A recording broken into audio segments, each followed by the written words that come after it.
7:07 p.m. First order of business is the minutes. You have a motion to approve the November 7th and December 5th, 2018 board minutes. Yes. I second. Carol moves and Secretary Salazar seconded. All those in favor, please say aye. Aye. All those opposed? May I interrupt and say something? Early on, I want to just say that the convocation this year was the most outstanding that I have been to in my 9 years on this campus. It was amazing and well attended, and I was so proud of our people, and especially our president. Thank you. Thank you. Don't forget the programs on the agenda. Mr. Chairman, we ask you to move the approval of the minutes. I did it last time. Thank you so much. It's all right. All right, now, let's see. From the reports to the board, there's no faculty senate report, staff senate report.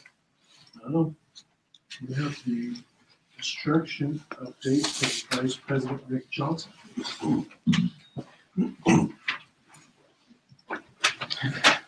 Good evening, Mr. Chairman, members of the board. Hope everybody's doing well. Every time I think about doing a construction update, I have to actually take a few minutes and kind of ground myself because there's so much going on today. I'll go crossways and get my architects messed up and all that sort of thing. I'm just going to do a rundown of every project and kind of the highlights of where we stand. If anybody has any questions, I'd be glad to answer them. We'll start with the library, which is, it's wrapping up now. I've been in there recently. It just looks fantastic. I think when you go in there, you're going to be amazed now that much of the finished work is in place. It just turned out beautiful. On January 30th, the Luddens are going to tour the facility. And it's been, I don't know that they've toured since we got it going. So I think they're going to be quite surprised when they go in there. We're still scheduled for a substantial completion February 11th. And then done February 18th.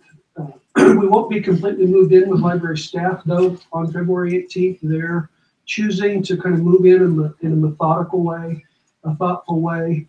So we'll have it ready for them to start doing that right in that window of time. And I'm proud to say at this point in time, although we might live to regret this, but we're $3,000 under budget. And I'm sure something's going to come up between now and the middle of February, and I'll spend that. Res Hall, some really final great news. I do believe that we'll be closing on the loan tomorrow. At least a lot of email traffic today to make those arrangements. I don't know what time tomorrow, but hopefully that'll be done. We'll have access to the money. As you know, we've been fronting all those costs to this point, and when we close tomorrow, they're going to immediately reimburse us for what we've consumed thus far. So currently our cost estimates on the Res Hall are over budget. That's not atypical at this phase. It concerns me because I don't want it to be that way, but we're working on how to resolve those issues. Part of it is the contracting entities that have been assisting our contractor in providing initial estimates. There's a couple in there that are enormously high, and we think were produced during the holiday period when there wasn't a lot of time to give a diligent effort. That's being worked on right now. I may have an update on that by tomorrow morning, actually. But we'll be dialing that in. A critical time on the Res Hall, though, is February 4th, where we're going to finalize the initial cost estimates. And that's a demarcation in the schedule because with what we determined on February 4th, we'll then move into the final construction document phase, finish that up, and we're on schedule to break ground still right now in early April. Maybe late March if we keep having a winter like we're having, but shooting for early April. EEC renovation. Remember, there's kind of two things going on with this. One, We have the IT folks that are in the fine arts, and they lose their space, so they have to be moved somewhere. They're moving into the first level of EEC. With that, we're also co-locating all of Kim Bender's institutional effectiveness staff in one place. That facility in the lower level turns out the perfect size for combining all that together. So we have to get that done here pretty soon. So a lot of work is happening right now. Chauvin and Associates is doing much of the work on that for us, and we anticipate that we'll get this renovation going here in the spring and maybe finish that up June-ish. We were hoping to actually finish that May-ish, but we have a bit of a delay on the fine arts, so it's all going to dial in there in late spring, early summer. Rick, Mr. Chairman, members of the board, if I could just jump in there. So this project, we knew all along we would have some temporary movement. As the fine arts project sort of shaped up, you've heard, we decided to actually take the opportunity to move IT fully out of there. And it gives us an opportunity to co-locate all of Dr. Bender's staff. So the institutional effectiveness team, institutional research, institutional projects, sponsored awards and grants, information technology, and I'm probably missing some, Kim. That project then to renovate that lower level of EEC to do all that is much larger than what I think we originally anticipated. So we will, I believe, Rick, correct me if I'm wrong, if I'm forgetting this too, bring that to you for your approval when we have the final concept design and cost estimates from Tobin and Associates with that. Rick and I have debated this a little bit because it's inherent in the fine arts project, but because of the scope of this and that you haven't seen it, and it certainly is going to exceed our spending limits where we're at, we'll want to bring that to you.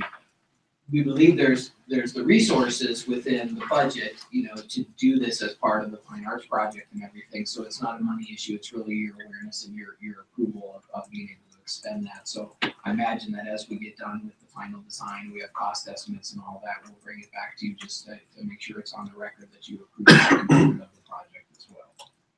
So Mr. Chairman, may I ask that question? So Joe, I want to make sure I understand. So Kim's institutional effectiveness area is going to all be consolidated together, and is it going into the new fine arts building? No. Mr. Chairman, Trustee Little, it is going into the lower level of EEC building. So as you walked up here, you came through the breezeway, the walkway, then you came through EEC where Vice President Harris is at.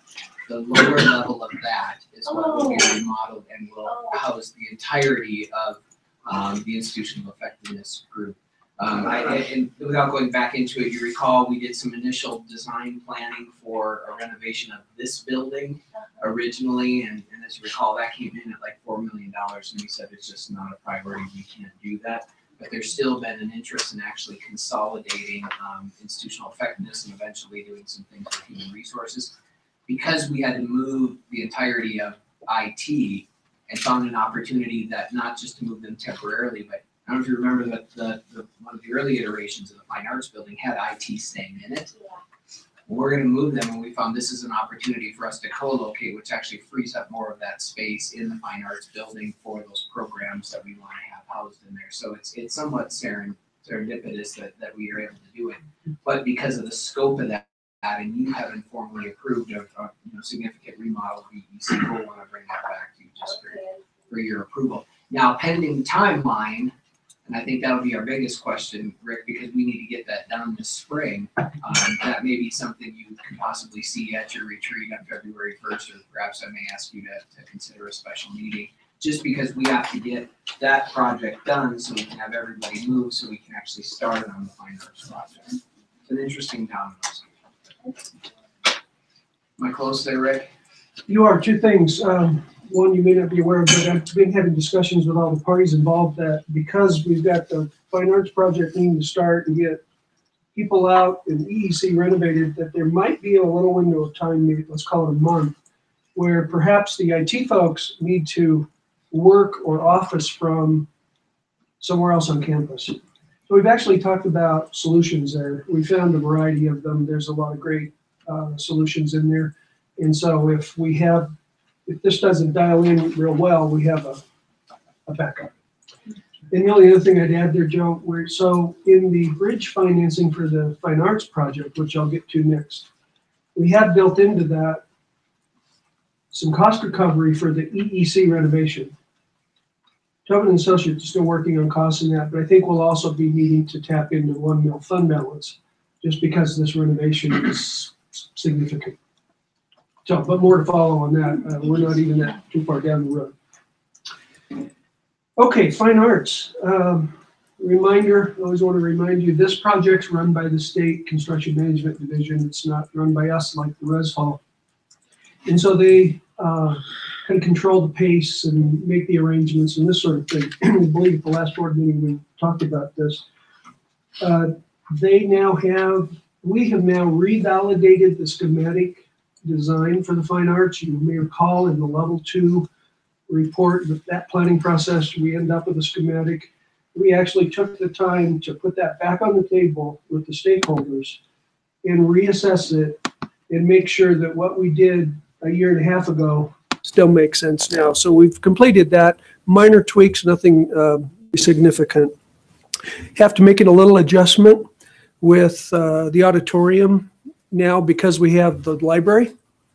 And at the time we were doing the schematic design for the Fine Arts, we didn't have the library. It's not a big deal. We're just kind of shifting things a little bit on the exterior.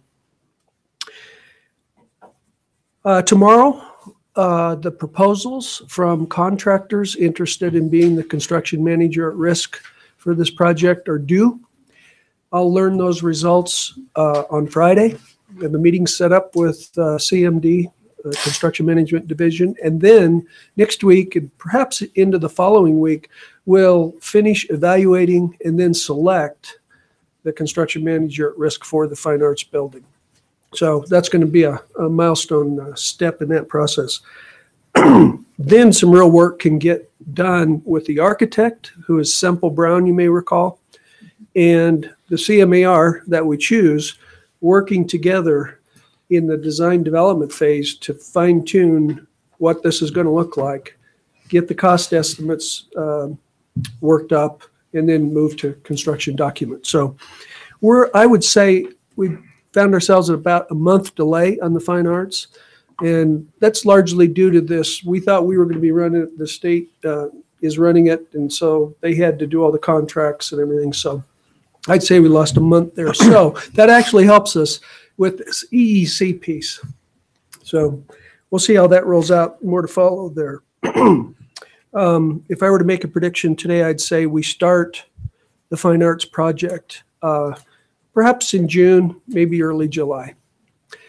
If that happens, we still have the duration window to complete everything by the targeted dates. And just as a reminder, the targeted finish dates are the renovation of the Fine Arts by July of 2020 and the finish of the auditorium by December of 2020.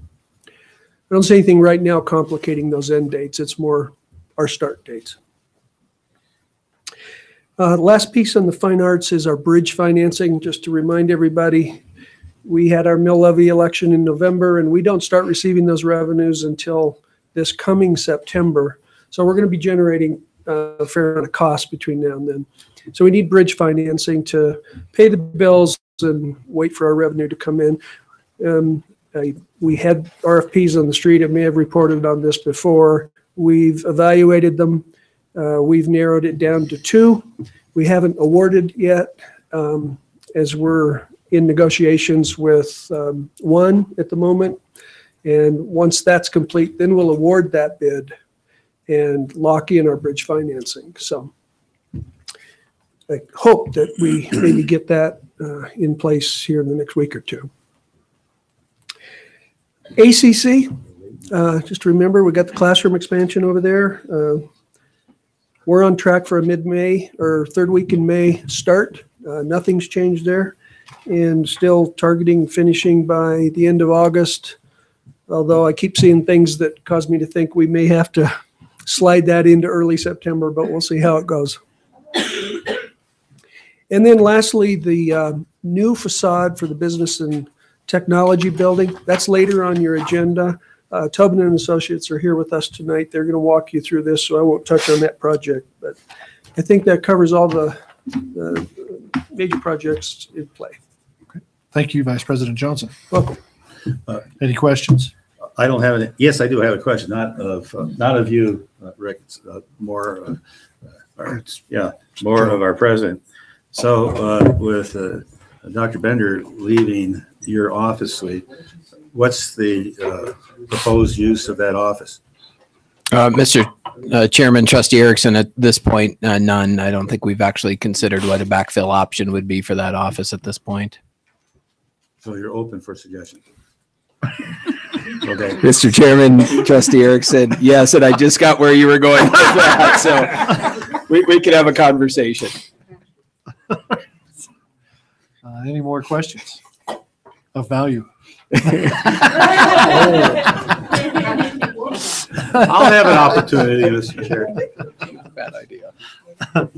All right, next we have the Pathways update. Vice Presidents Clark Harris and Judy Hay, please. I guess Vice President Hay. Thank you, Chairman Ketchum and trustees. I was voluntold to present for the both of us, just because the time has been kind of short since our last update, probably. The faculty and staff came back from the semester break with renewed energy and really did a great job during the in-service week. All of the co-leads met with their charter teams that week to do some work. They had 3-hour sessions, which I think was really, really helpful for them. And they accomplished a lot. And then they also had some meetings that involved several of the groups to do some communication about overlapping types of issues that they had. So that was really productive time. And I know Dr. Schaefer and Dr. Harris and I got a lot out of going to some of those meetings that we could go sit in on. And so that was really fun and exciting to see. We have started the implementation of the EAB Navigate program. And so that's full force ahead. And I think we have a technical call tomorrow, and we've already had the kickoff meeting and a couple of other things. So that's going to be a big job this spring, and people are ready for it. We have tonight's request for approval of the Pathways organization for what we were calling Eagles Academies, and then upcoming real soon are a review of timelines for each project, each sub-project, so that we are assessing whether we're on track to finish when we need to and what we need to do to get there. We're also talking to public relations and marketing about upcoming needs for communication with our community, because when we're looking at being up to scale by fall of 2020, we start recruiting those students in fall of 19. So the message and a lot of the materials need to be ready for the recruiting team to go out, and I would imagine that there's a chance that the newspaper could pick up even tonight's decision and look at that. So I think our needs for communication are pretty imminent. So that's what I have, and I would field any questions you have, or defer them to my colleague. Any questions? Thank you, Vice President Hay. Thank you. Now on to the President's report. Yeah, thank you, Mr. Chairman, members of the board. I'm going to do my best to give you a legislative update. Before I get into that, one of the things I do want to cover with you or confirm with you is a matter of protocol. As we get into the legislative session, things start moving relatively quickly. And we are often asked to take positions or to testify either as individual campus representatives or on behalf of the 7 community colleges. So we have this unique perspective. At sometimes I'm asked to speak for LCCC because I currently serve as the president of the President's Council. I may be asked to speak on behalf of the presidents. And then we also interact with Aaron Taylor, who speaks on behalf of you and the Wyoming Association of Community College Trustees. And one of the things that we've been struggling with a little bit is is how to best come to consensus on bills or things that happen relatively quickly. Some of the boards, I think, we're really wanting all types of position statements to come back to the boards. Part of that, I think, is a result of the conversation a few years ago around Medicaid expansion for the state. What we're finding is that's problematic when we say this bill's in front of a committee, we need a position from the community colleges, and none of the boards are meeting between now and then, and the ability to get that. So the idea has been floated again that perhaps the appropriate protocol is that the 7 college presidents convene with Erin, come to consensus on what we think the position would be. She takes that to the WACT executive committee, to the board, or to the board. So you have 2 representatives on that you've appointed. The boards are a little bit mixed on whether or not they're there as conduits or they're there to speak on behalf of the boards. Our position is my position, or my suggestion is that you've essentially appointed 2 folks to represent the board. It would be best if they then, as the board of the WACCT, could take the position on that and say it represents the perspective of the boards of trustees, and that way they can get back to Erin and we have a position statement to do that. But I don't know where you stand as a board, whether or not you're comfortable with that. My guess is on some things that are sort of no-brainers, you're probably thinking that makes a whole lot of sense. But there may be other bills where you're maybe less comfortable in just having your 2 very distinguished assignees to the WACCT say this is where LCCC stands. So I'd appreciate some feedback from you on your thoughts, or if that's an appropriate approach to coming to consensus or position. Oh, Dr. Schaefer, do we have to come to a vote on something like that, or just kind of discussion among ourselves to say we approve that? Or, I mean, what do you mean from Yeah, this? Mr. Chairman, I don't think you need to take formal action on it. Okay. What I'm trying to do is just get a sense of where you stand as a board. If there is significant disagreement amongst you, then yeah, perhaps you'll need to take a position on that formally. But this is more of a straw poll for me to make sure I'm on solid ground when we're basically working as the 7 presidents, and then with the WACCT, that when they say this, we agree with that position. I just don't want to get out ahead and start speaking to the legislature and then have Trustee Ketchum say, hey, wait a minute, we don't support that position. So that's sort of the dance we're trying to do right now. And Mr. Chair, it is a dance. And it's, timing is one. The bills can be introduced up until what time? Certain date here toward the end of this month, right? For the Senate tomorrow. Okay. Well, the reason I asked that question is that we will know what the bills are by a particular date, which you're saying will be in the Senate tomorrow. Correct. Probably the House, similar, 29th. the 29th. Okay. And so from a timing point of view, we don't know what's going to be coming up until all the bills are in. We do know that there are 3 bills that Erin Taylor has asked the boards to give some feedback, which I circulated those 3 bills, I think, to everybody. I hope everybody got that email. And I think it may not have been seen by you because instead of sending it directly to Erin, I think I sent it to one of the other college board members, and with blind CCs to the rest of you. But there are 3 right now that I think she's asking for. And I'll cover those. Oh, you're going to take care of that? Yeah, I'll kind of walk through. Okay. So I think maybe that would be important for you to do that before we get into the discussion of how we can, as our board, give you the guidance to respond to these various bills. Would that be appropriate? Mr. Chairman, I Yes. understand what Don is saying, but I respectfully disagree with you, Don. I think Joe, I don't want my decision based on the particular bills. I think Joe is asking us if we're comfortable with you and Bob speaking for us as a board. I think isn't that basically what it's coming That's down one to? of the issues. I think that's one of the issues that he's bringing up. I think he's also asking, where do we stand as a board? And how do we, as representatives of the board at the statewide level, represent you. So I think they're two different questions there. You don't think so? Mr. Chairman, Trustee Little, so I would agree.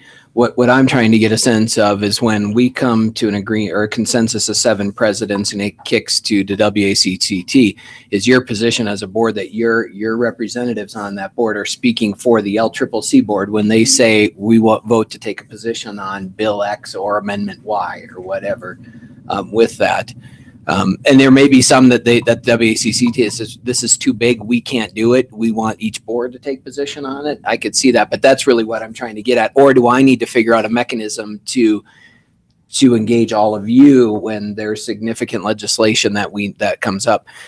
Trustee Erickson's point is valid. You know, a lot of these things will essentially be in the hopper, and we'll be aware of them. You know, here in the next few days.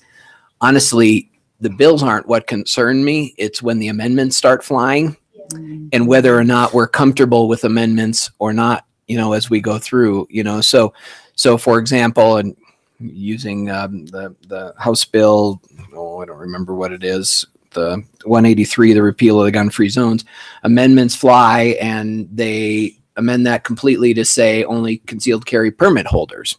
You know, is our position still oppose versus just open, more open concealed carry as being proposed now?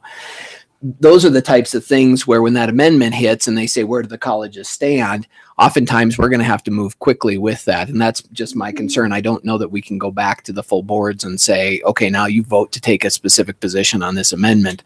And so I would recommend, and I think, like I said, that having the WACCT reps actually speak for the board is appropriate, but that's not my call. That's your call. Yes, Trustee Salazar. One thing I was noticing in that email thread that was going on that particular issue was that some of the other WACT board members referred to their board policy. And I think that'd be our procedure if there existed a board policy. We would have something in writing that we knew what this trustee's position was already. So I think that'd be the first step, which should give some assurance that hopefully we'll be making the right statements that everybody has already agreed to in board policy. But in the absence of that, that's where it becomes kind of murky, I think. Mr. Chairman. Yes, Vice Chair. I'm based on the conversation here, I think it would be wise for us to hear what is coming up that we know of, at least at this point. And based on discussion of those pending bills, I think our representatives would have a good idea what our positions would be. So I think that would be helpful too. I think basically I have no problem trusting them to represent us. That's what we appointed them to do. But I'm sure that occasionally there are some controversial things that we might want to be more informed about. Just depends on what that is. And we'll just have to trust your judgment on that. Yeah, Mr. Chair, Madam Vice Chair. And I think the WACCT has been able to recognize those things. I used that previous example as one of those where they said, this is too big for us to just do this. And then they do go back to the boards. And I think they're pretty cognizant of those issues. And I anticipate if they rose to that level, we would see that. But I can also see the case where you may have 1 or 2 dissenting votes at the WACCT, and what would happen if those 2 dissenting votes were the 2 LCCC votes. We could certainly leave that for them to work through, but that's just something we're kind of muddling through right now, is how do we navigate some of these things. Dr. Schaefer, sorry. I'm sorry, go ahead. Do we have any policy that deals with this offhand? Do you know? Mr. Chairman, your policy that probably deals with this most is actually delegation to the CEO, to the president. And I could, under that policy, interpret that you've delegated some of these things to me because legislation intersects with policy and you still are a policy governance board. It's hard for me to say that unequivocally. Some of the presidents have interpreted their policy, and I think that's what we're referring to, that the board has delegated these types of things to the president. I don't know that I'm completely comfortable with that. No, I understand. Mr. Chair, I can build on what Wendy said. I agree with you. I think we need to hear more about what the 3 items, and maybe even more at this point. But for some history, for the new persons on this board, the relationship of the representatives from each board to WAC, and the WAC's responsibility for moving forward for being a single voice for the colleges with some unity, and how that is provided by the representatives has been a question. And by that, if Bob and I, who are your representatives, are we there to only vote on things that we've already brought to you to get direction as to whether we're going to vote yay or nay? Or are you giving us the opportunity to make decisions and talking with you about various issues that we represent you and vote where we think is best for this college and also for colleges as a whole? And this is a continuing discussion. It really hasn't been resolved. And maybe this is the beginning of maybe getting a resolution to it. So I think that's, we're moving in the right direction. When I say moving in the right direction, we're moving to a direction of some completion. Good. Treasurer Erickson, I'm fine with letting you represent the college. You and both Secretary Salazar, in my opinion, that you would do the best for the college. You've done it so far. It's not as if you're going to. And if we do something that you don't like, well, bye. Resend the appointment. And that's why I'm at. Trustee Little, did you have something to add? Okay. Mr. Chairman, I feel the same way. I, as Wendy said, we elected Bob and Don to represent us on the WACCT, so I'm comfortable with them.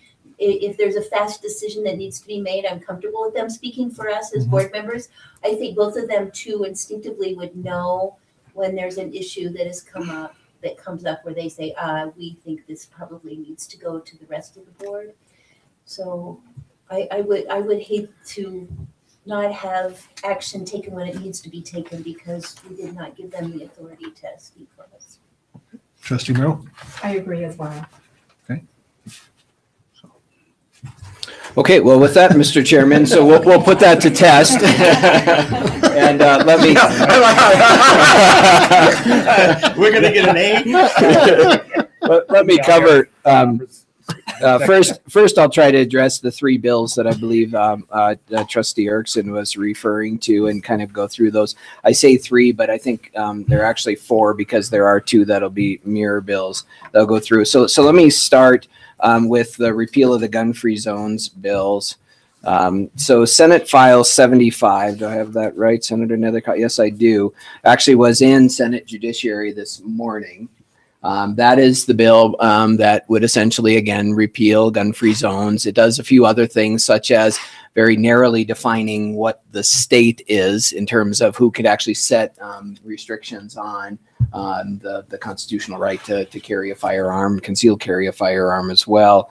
To do that, that failed in committee on the 3-2 vote this morning. I think many of us thought that it was going to, and the room was packed. And I think, as the chairwoman of the committee pointed out, there wasn't a single person speaking in favor of the bill.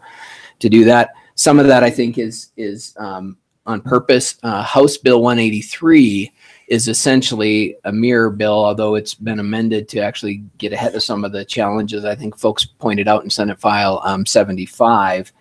But that will be the same thing. Let me rephrase this. I believe it has a far better shot of getting out of committee and through the House than Senate File 75 is.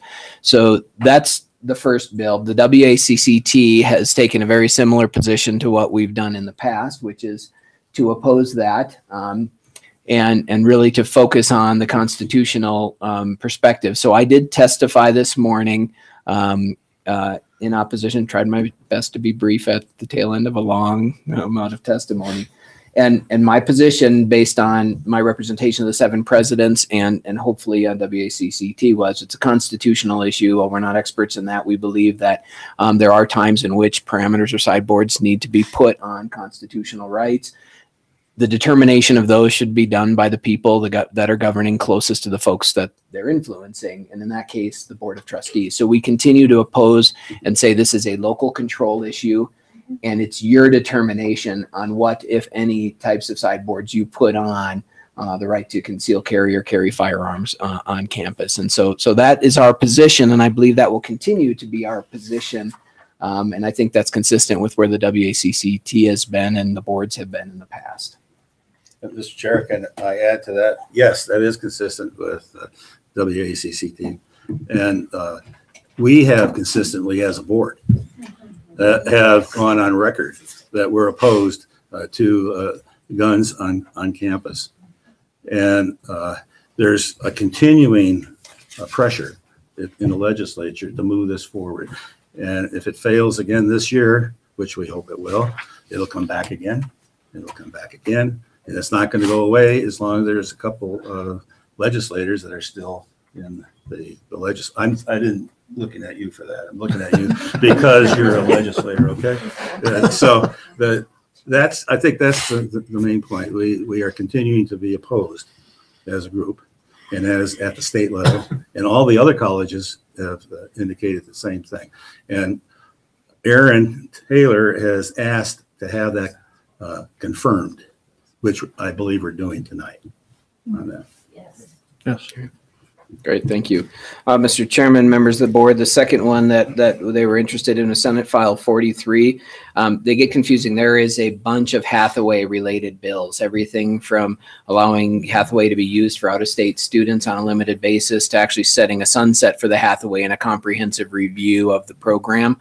This one specifically, though, Senate File 43 is the one that would allow for some CTE coursework to become eligible as part of the success curriculum. And the arguments which have been mounting, and this is a bill we've seen in various iterations in the past, have been mounting and trying to argue for the fact that we need to provide alternative opportunities and pathways for students who may be career and tech ed oriented to actually utilize coursework in high school that puts them on that path for the part of the success curriculum, I believe at the provisional level, so that they actually may have a path to Hathaway scholarship when they go on. We've been asked to support this. It's predominantly being driven by the CTE Teachers Association. I think I have that correct. And the WACCT position is general support of it. We do believe and are starting to believe more and more that because of the way that the success curriculum is defined, we may actually be alienating students from pursuing career and tech ed paths that actually lead to very, very good jobs in high demand right now. So our position has been general support of that specific bill, and I believe that's the WACCT's position at this point. But I know that was one of them that I think Aaron wanted us to bring up to the board. When that issue was brought to us at our last board meeting at the State Trustees Association, the way we left it was that we're going to wait and see and how it moves forward. And it appears that it's moving forward with a good deal of understanding. I know some of us at the state level had a concern of getting some response from the people in the trenches. And what we're hearing is that, yeah, this is something that would be very useful for career students that are looking for career in a technical area and then have an opportunity to tap into the Hathaway monies. And so I'm not speaking for you, but I think that's pretty much where we were headed. Yeah, and I think there was some concern at the WAC level about the rigor of those CTE courses, and I think that has been addressed, that some of those are very rigorous and therefore fit right in with Hathaway criteria. Mr. Chairman, I am very comfortable with the general support of that bill and how Don and Bob represent us at WACCT. I agree. I do too. Great. All right, Mr. Chairman, members of the board. So the last one that they wanted us to bring up is Senate File 111. This is the Community College's Bachelor of Applied Science bill, sponsored by your board counsel, actually Senator Nethercott, and I think the vast majority of the legislature as co-sponsors on that, at least thus far. to do this. This bill specifically creates a pathway in statute for community colleges to be able to offer applied baccalaureate programs that would essentially align with many of our applied associate degree programs. So students that will go through programs that you'll hear about in a second that actually lead to an associate of applied science would actually have a localized pathway at the community colleges to achieve their bachelor's degree, and in many ways actually step into management or higher levels of positions within their communities.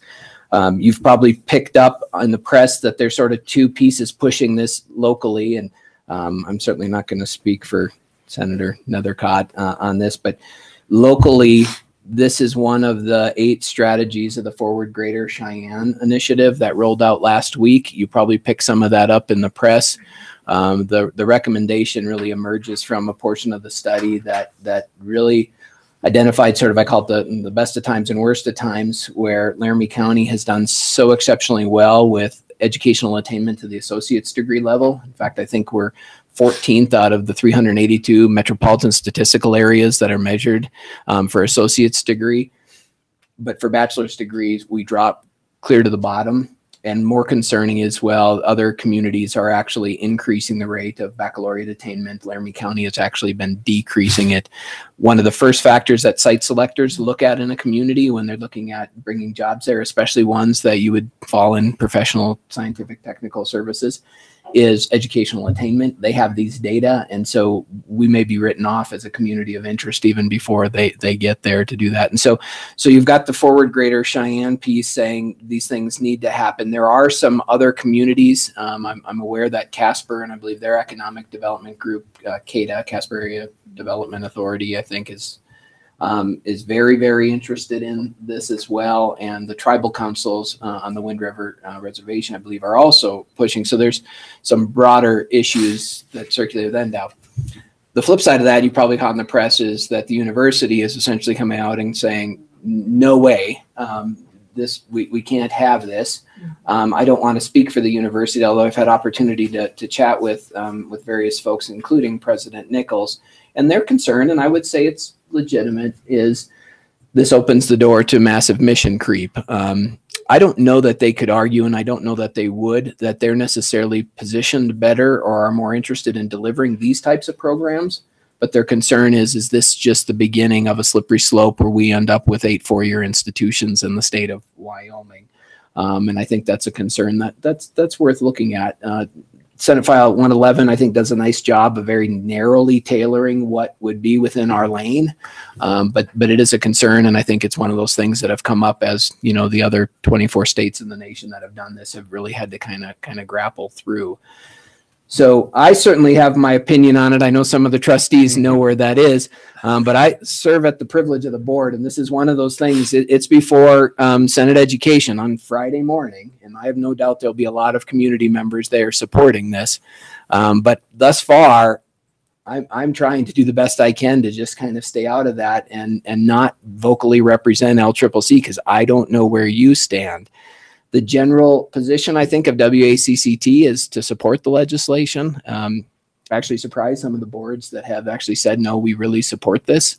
So I was surprised about that. But this is one of those big ones that, whether we want it to be or not, is in some ways pitting us against the university. On the face level, it really should be viewed as augmenting what they do so that we can actually, you know, raise educational attainment across the board. But you're talking about mission conversations, and I know that the Board of Trustees over there, as well as their leadership, are pushing back pretty hard on this specific one. So, Mr. Chairman, I'm happy to answer questions, hear feedback. You do have the privilege of having Senator Nethercott here in another capacity, and I don't know what level she's comfortable about speaking with it, but this is one where we're asked and going to be asked, what are you going to do Friday morning when it's before Senate Education? I myself am for the Senate File 111 to go through. I think community colleges should have the BAS. I don't feel the broader bachelor's or what the university offers is what we're after. So as the way it's written, I'm for that. I know I've talked with most of the trustees, I think all of them, and there's varying opinions. I think everybody has it. They're for it, but certain degrees want other things, but I don't want to speak for everybody, but that's just where I stand. So, if anybody else has anything to add. Well, I have no problem starting this off. Yes. Treasurer Erickson. You know, to me, this is a classic where you got to distinguish the message from the medium. We all think for the goal of Bachelor of Science, Applied Science. I think many people are for that, and I'm for that. And when Erin Taylor said in her little memo to us that the economic community throughout the state is supportive of this bill, I think what they're supportive of is what we're attempting to achieve in terms of a Bachelor of Applied Science. The mechanism for achieving that, I think, is the one what's in question.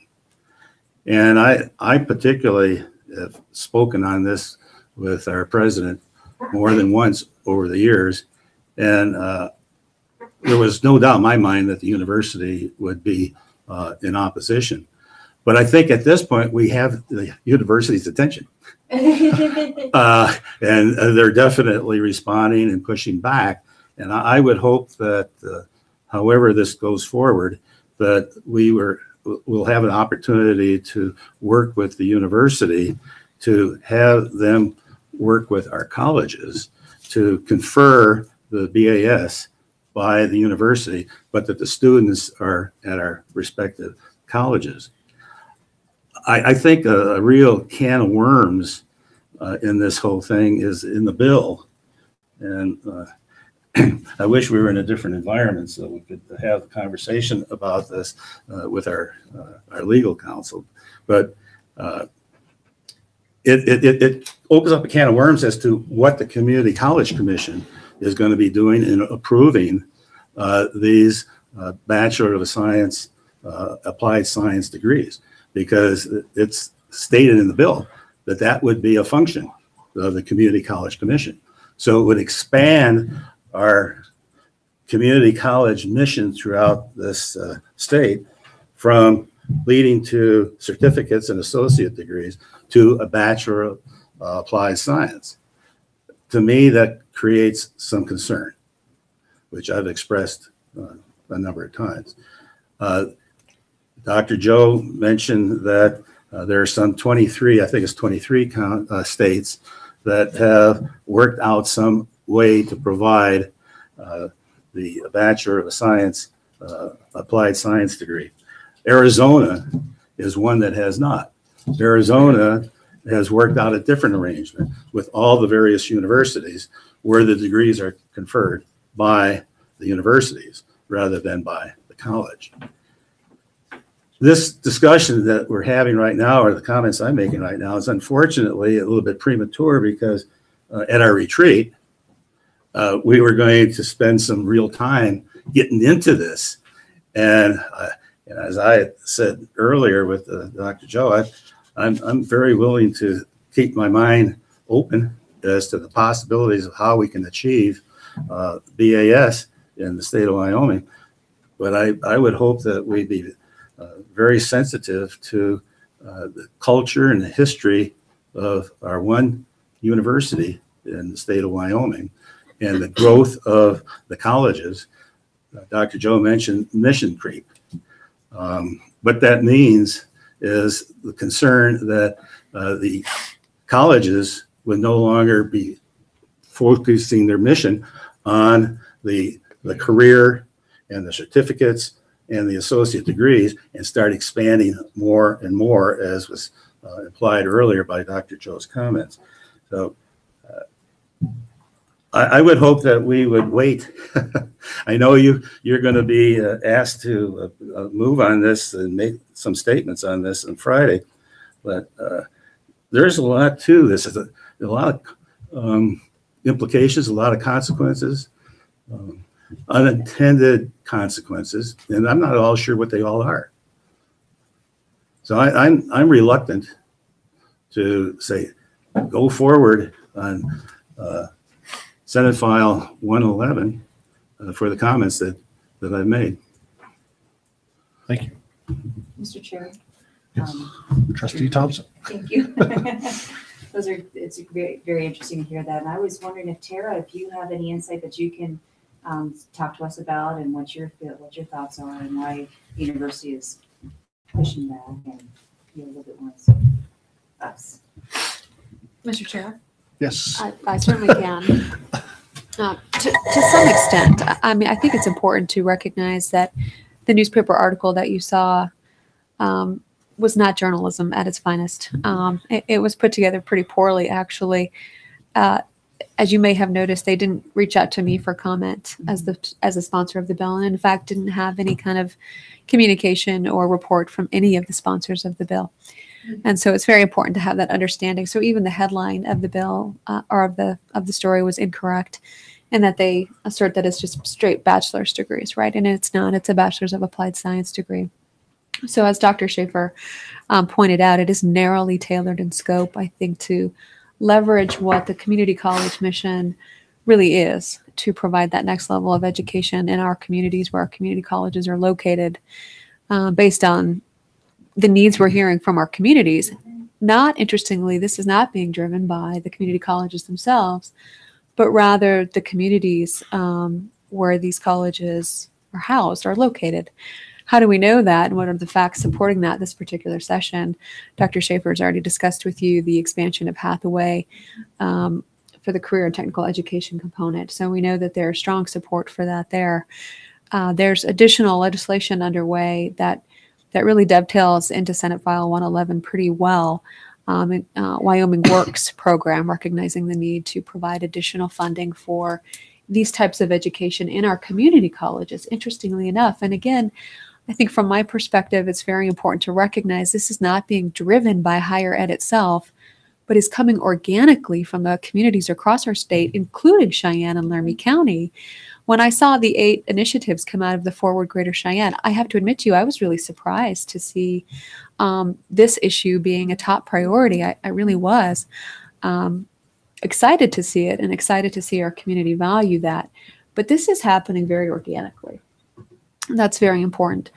The other piece, as it relates to the university, I think it's fair for them to feel nervous and anxious, right? As you see the community colleges come forward and try to do more. And what does this mean for them? And I think it's easy for them to feel defensive. I think historically their relationship with the legislature has been challenged.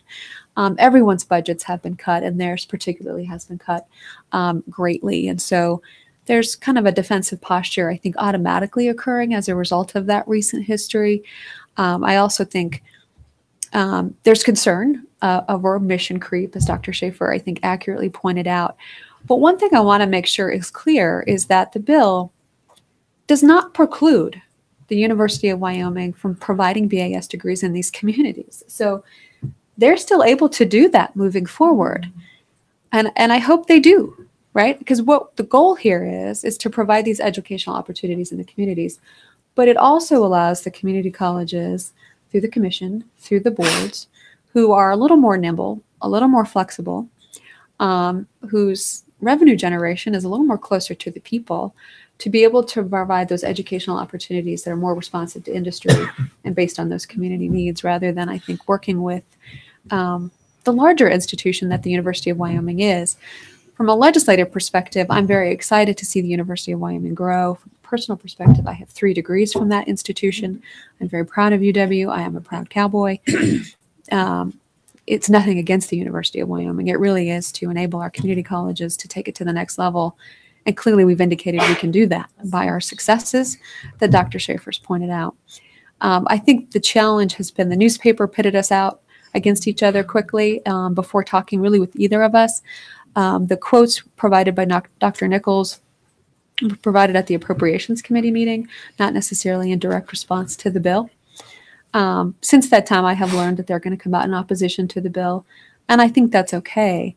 But I do believe that there's a deeper and greater story here rather than just the colleges against the university. And I would urge caution and ask that you not fall prey to that particular dynamic, because it's just not accurate.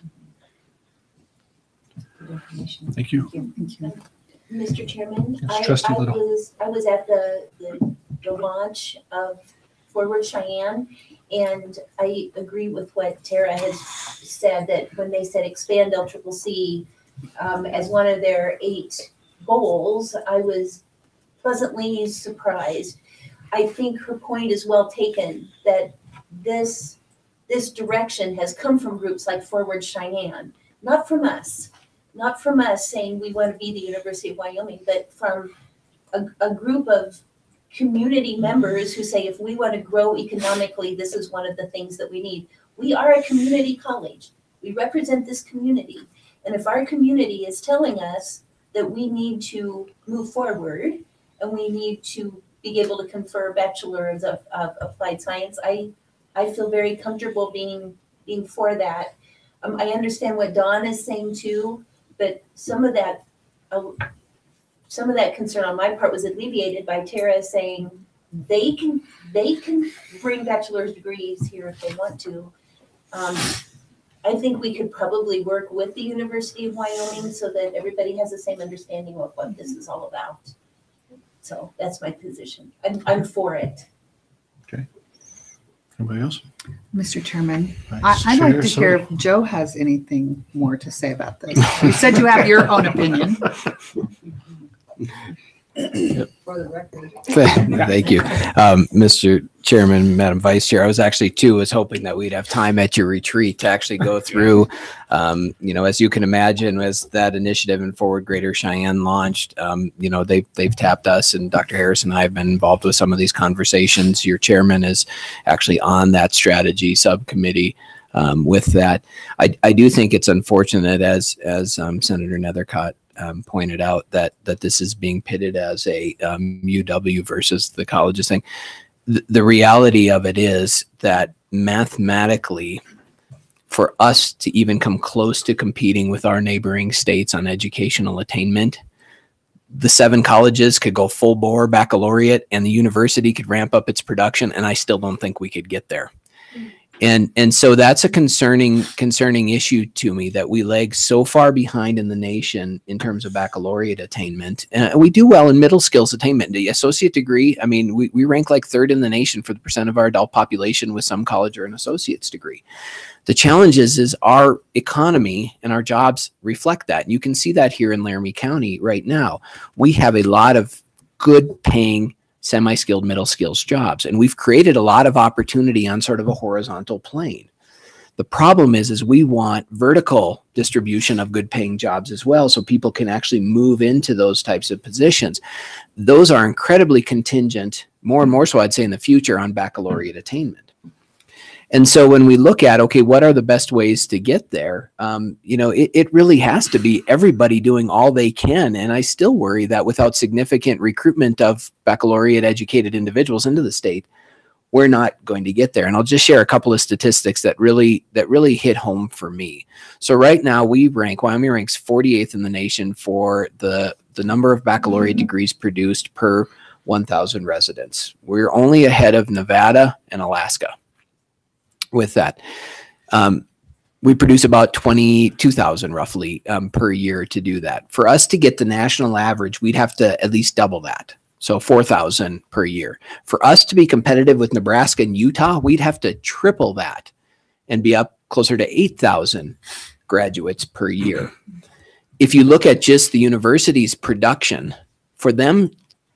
for us to get on par with Colorado's baccalaureate attainment by 2025, the educational attainment goal to do that. And this is assuming that the university could retain 75% of all its bachelor's degree graduates. They'd have to increase their production 620%.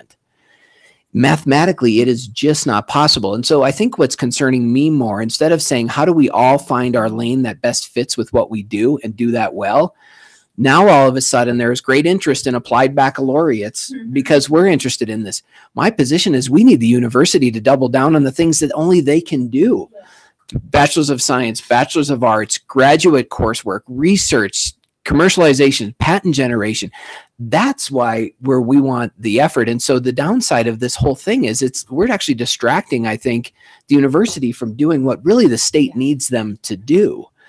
And so I firmly believe this is something that is really within our wheelhouse. We're hung up on the concept of a bachelor's degree when for the past how many decades we have recognized that the body of knowledge is increasing exponentially. A degree that we used to be able to produce with a 1 year. I mean, I think of the traditional vocational nurse that would go through a 1 year program and do that now. Now nursing is essentially pushed to a doctorate level. To think that we wouldn't have to expand educational offerings, especially in certain areas that make sense, I struggle with that. And so when I look at the cost perspective, when I look at the efficiency of how this would be delivered, who's closest to the people, who has the infrastructure, who has familiarity with the employers, who has familiarity with these students, I can't come up with a business case for why some type of unique arrangement that has been tried with the university for many, many years is going to make more sense. And so that's, I think, where I'm struggling. And I've shared these remarks very candidly with Dr. Nichols and say, I just can't visually see how this makes sense outside of controlling for the fear of mission creep, which is legitimate. I will tell you one last thing, and I know we need to move on, and you probably want me off my soapbox with this. Originally, both locally with Forward Greater Cheyenne and originally in legislation that was proposed, there was the concept of doing much more than applied baccalaureates. In fact, it percolated out of aspects of NDOW, where there was actual conversation about picking 1 or 2 colleges and converting them to universities, to just opening up and letting community colleges offer any baccalaureate degrees that they wanted, up to 6. Great momentum for that. We pushed back on that. I pushed back on that, because we are a community college. We cannot lose that mission. We cannot do that. And so, so the concept of where we, fearfully would get, I don't support. And if honestly, I'll tell you this, that I would not continue to work here if we wanted to move to become a university. I'm a community college guy to do this, but I firmly believe that applied baccalaureates fits best for us. And if there was ever a state that was designed for community college to offer these, it is Wyoming, and actually doing so will ensure that we don't go down that road of saying we need another university. It actually, in the long run, I think protects the university. I will share one other data point that I think is worth sharing. There are states that have been doing this for a long time. There was 23, there's 24. Ohio was approved last legislative session for that. There was a study in Florida. Florida has a lot of history, a lot of politics around this. And they specifically wanted to test the impact of the community colleges offering bachelor's degree and the impact on the public or on four-year institutions. Very, very interestingly, what that study found is there was one type of four-year institution that was actually negatively impacted by that. Private for-profit institutions, where they saw a decrease. The very institutions that are notorious for preying on adult students, the type of students that you want to tackle with degree completion programs. What was surprising is the public four-year institutions actually saw an increase in baccalaureate participation and attainment when the community colleges started doing that. And of course, they hypothesize that it's because you create a culture that's aware of it. You actually do those types of things. But we have to look at the data we have available and really try to counter some of those myths. And so with that, I'll be quiet. We'll talk about it at your retreat, but this is something coming up Friday. I think it's safe to say we can wait, and there's going to be a lot of community support. I don't need to do or say anything, but it is one of those areas where I know there's different perspectives, and I do not want to get out ahead of the board. Mr. Chairman, Dr. Schaefer and Senator Netticott, if I may switch your hat for you. Would it behoove us as board members, if we feel strongly about this issue, to be there Friday morning? Or is WACCT going to speak for us? Do you know? Mr. Chairman, Trustee Little, and I'd maybe defer to Trustee Salazar and Erickson. The position from WACCT, as we've been told, is to support this bill. I believe they will speak in favor of this bill. I don't, you as individuals certainly have the right to be there and speak as individuals. If you took position as a board, I could represent you, or your chairman could. I mean, there's lots of mechanisms to do that. I think if nothing else, the discourse will be educational and would probably be worth participating. But that's really your call as a board. Mr. Chair, I have two comments. Treasurer Erickson. And let me preface, we're volunteers. We spend a little time here in various activities of the college, and we look to our president and to our cabinet and all to the various professional people for their advice, obviously, and we're going to consider that very strongly. And I certainly do. I must point out, though, that WAC has not taken a position on this. There has been some talk between individuals, but there has not been a board meeting or an executive committee meeting that has addressed the Senate File 111.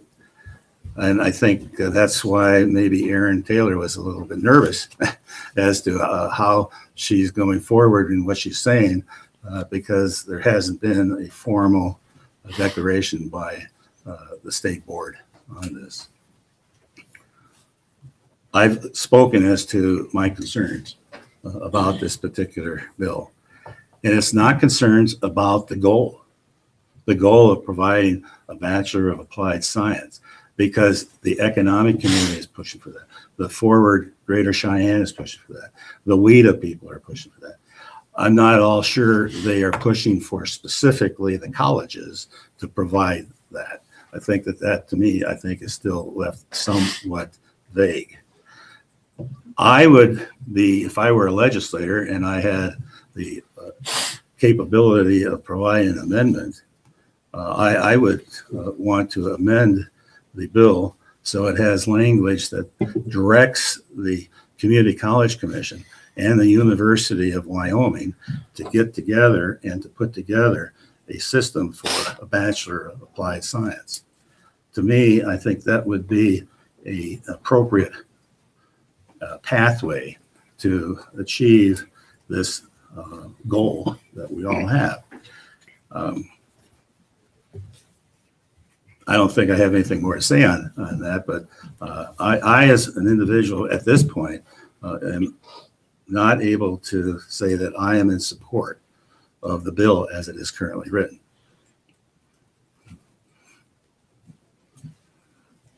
Mr. Thank you. Chair. Yes, Secretary Salazar. I guess I should add my comments here.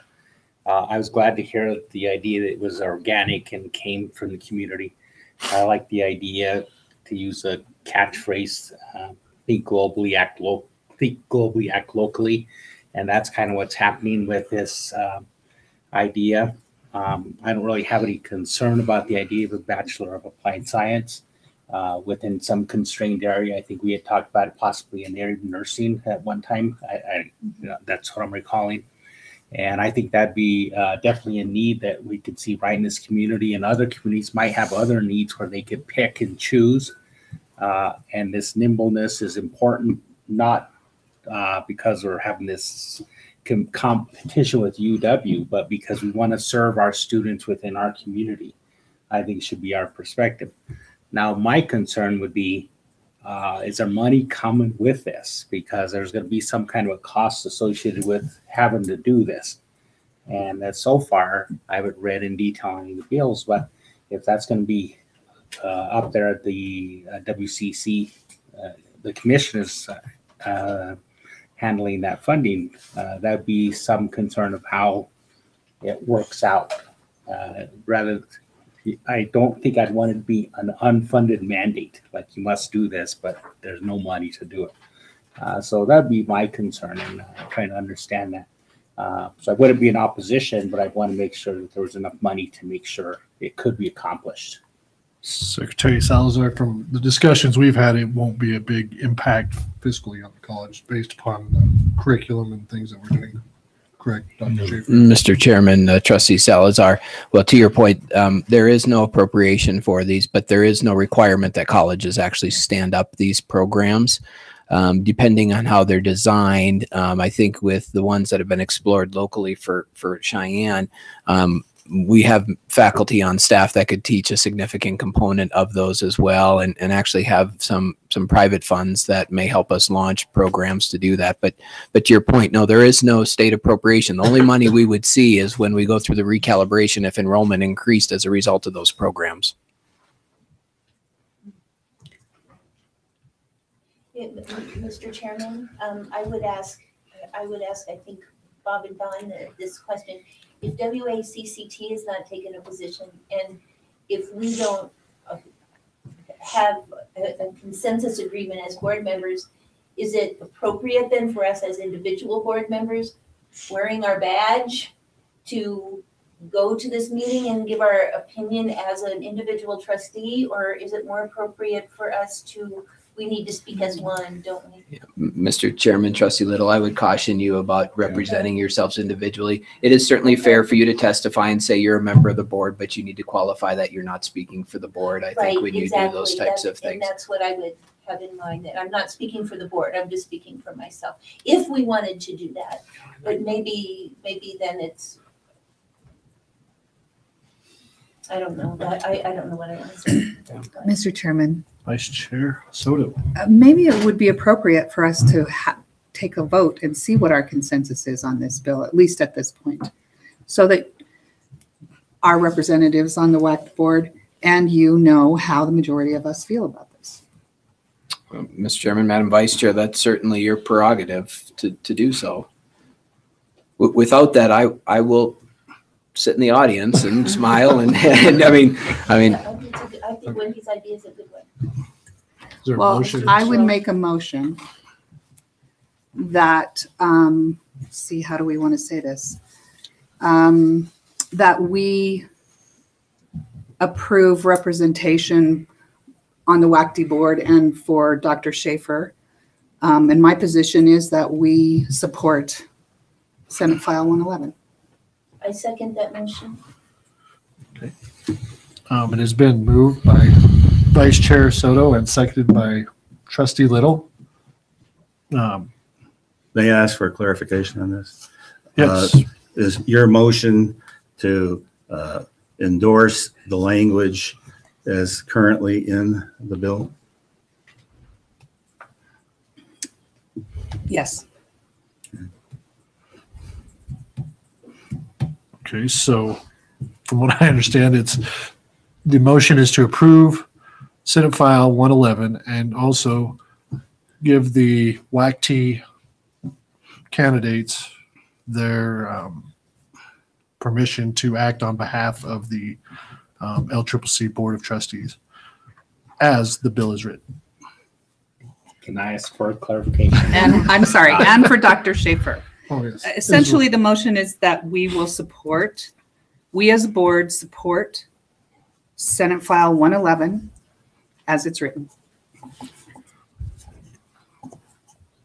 Okay, so maybe that's my clarification, but just to make sure. So if there's amendments that come up, then does that invalidate anything we might vote on right here? Based on the judgment of the WACT, and I think everybody has a consensus of where we all stand, with the exception of where Treasurer Erickson has some differences on what he believes in what he wants in the bill. I think everybody's all on the same Right. path, other than the university. I think that's what. So I'd like to, I don't know, we make an amendment to what you're saying, but I'd like to give a little more latitude Okay. rather than have it just be constrained to the language in the bill. Because we have an Okay. intent rather than specific language, but we have an intent. We have a constrained intent, which I hear President Schaefer talking about as well, which I agree with. So we don't have intent to become. So you can amend the motion. So you say, I amend the motion, and it's friendly amendment to say however the you want to say intent. it. Okay, let me try this. How about I make a motion that we as a board support legislation that would provide for the college to have bachelors of applied science. Does that help? That's better for me. It's moving in the right direction. Less So, there's a motion. Who's the Is there a second? I second. Okay. It's a primary. And then Has discussion. been moved and seconded. Is there any discussion? Yes.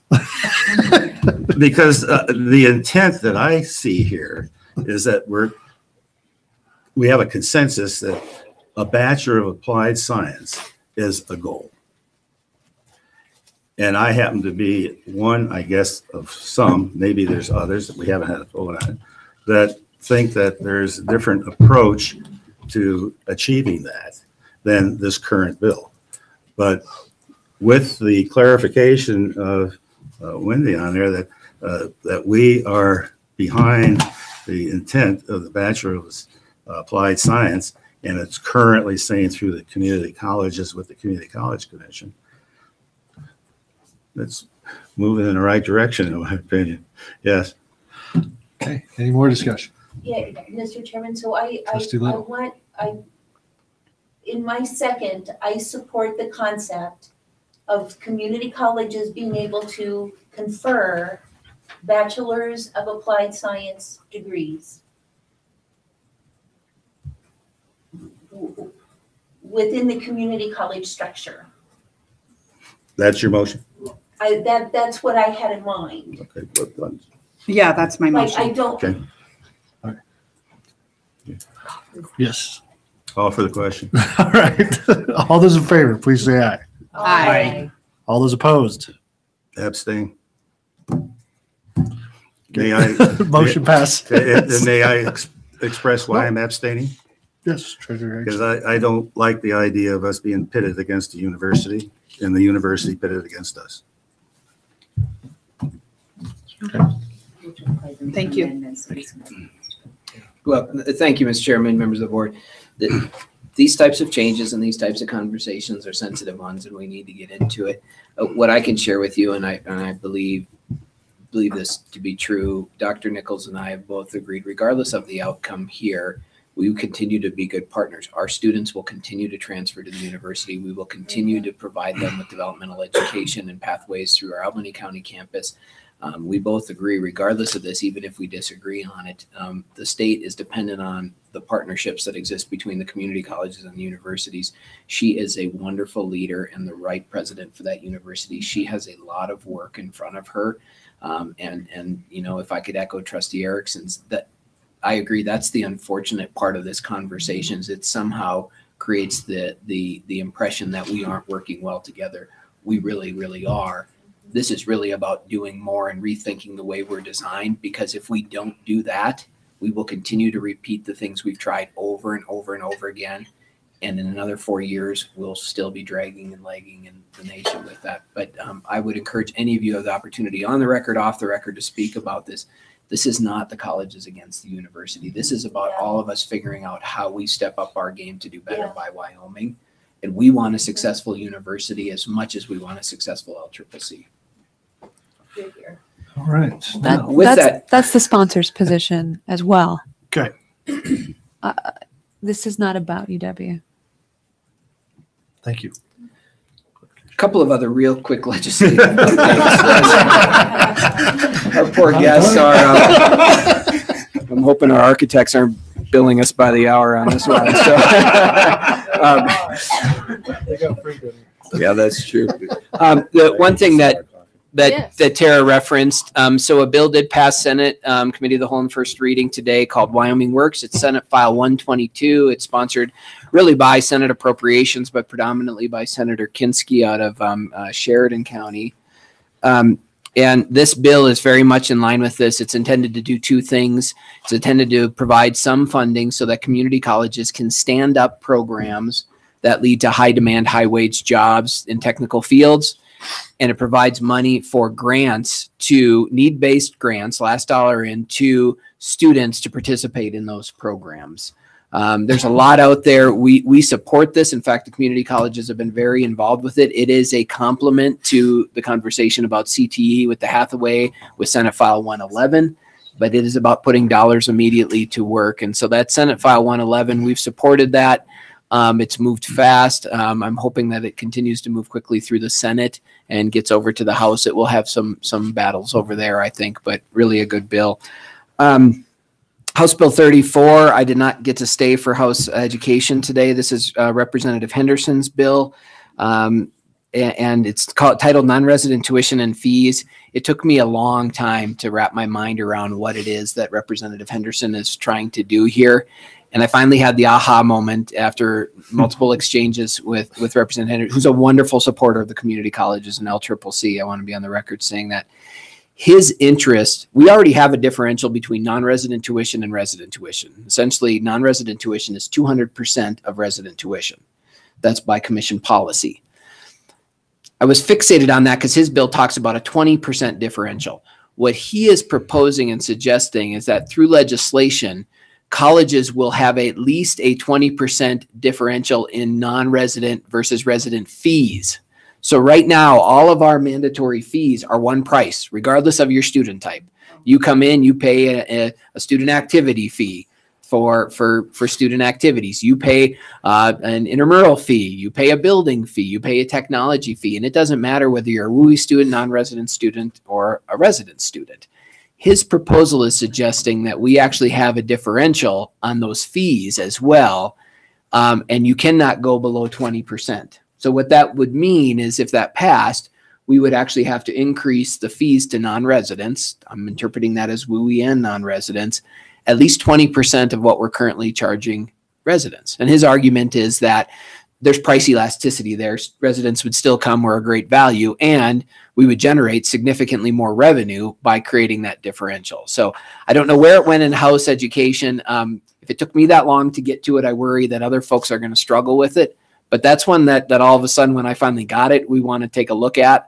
I don't know the pros and cons at this point. I haven't even really grappled with that, but it's something to look at. The other thing is state-funded capital construction. Let the roller coaster of games begin here. So in joint appropriations, Mr. Chairman, you may have to correct me here if I have this right. As the Senate and the House were working through their things, the House actually made a motion to add quite a few things to the capital construction budget. One of those was funding for the LCCC RAC for that. So it was an opportunity that Representative Olson saw, jumped in. It went in there. There was a bunch of other stuff amended in there. $4.5 million, essentially touted as a 2-to-1 match, assuming we would come up with the rest of it, which is very feasible.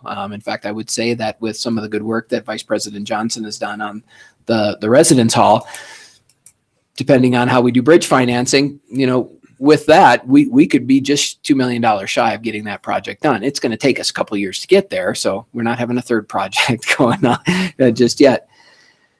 So that was moving forward. As the horse trading goes today in appropriations, they basically stripped all of those things back out. They're going to meet in the morning and try to come up with a joint capital construction bill that will not include the RAC, with full anticipation that the House will amend projects and the Senate will amend projects and they'll go to conference committee and we'll have deja vu where we're doing some horse trading with that. And so I bring that up to your attention so that you know that there is conversation about proportionate funding for the RAC. I know I've shared with you because of the price escalation on that project itself, we would likely have to bring it back through the community college process into the legislature for proportionate funding next session anyways.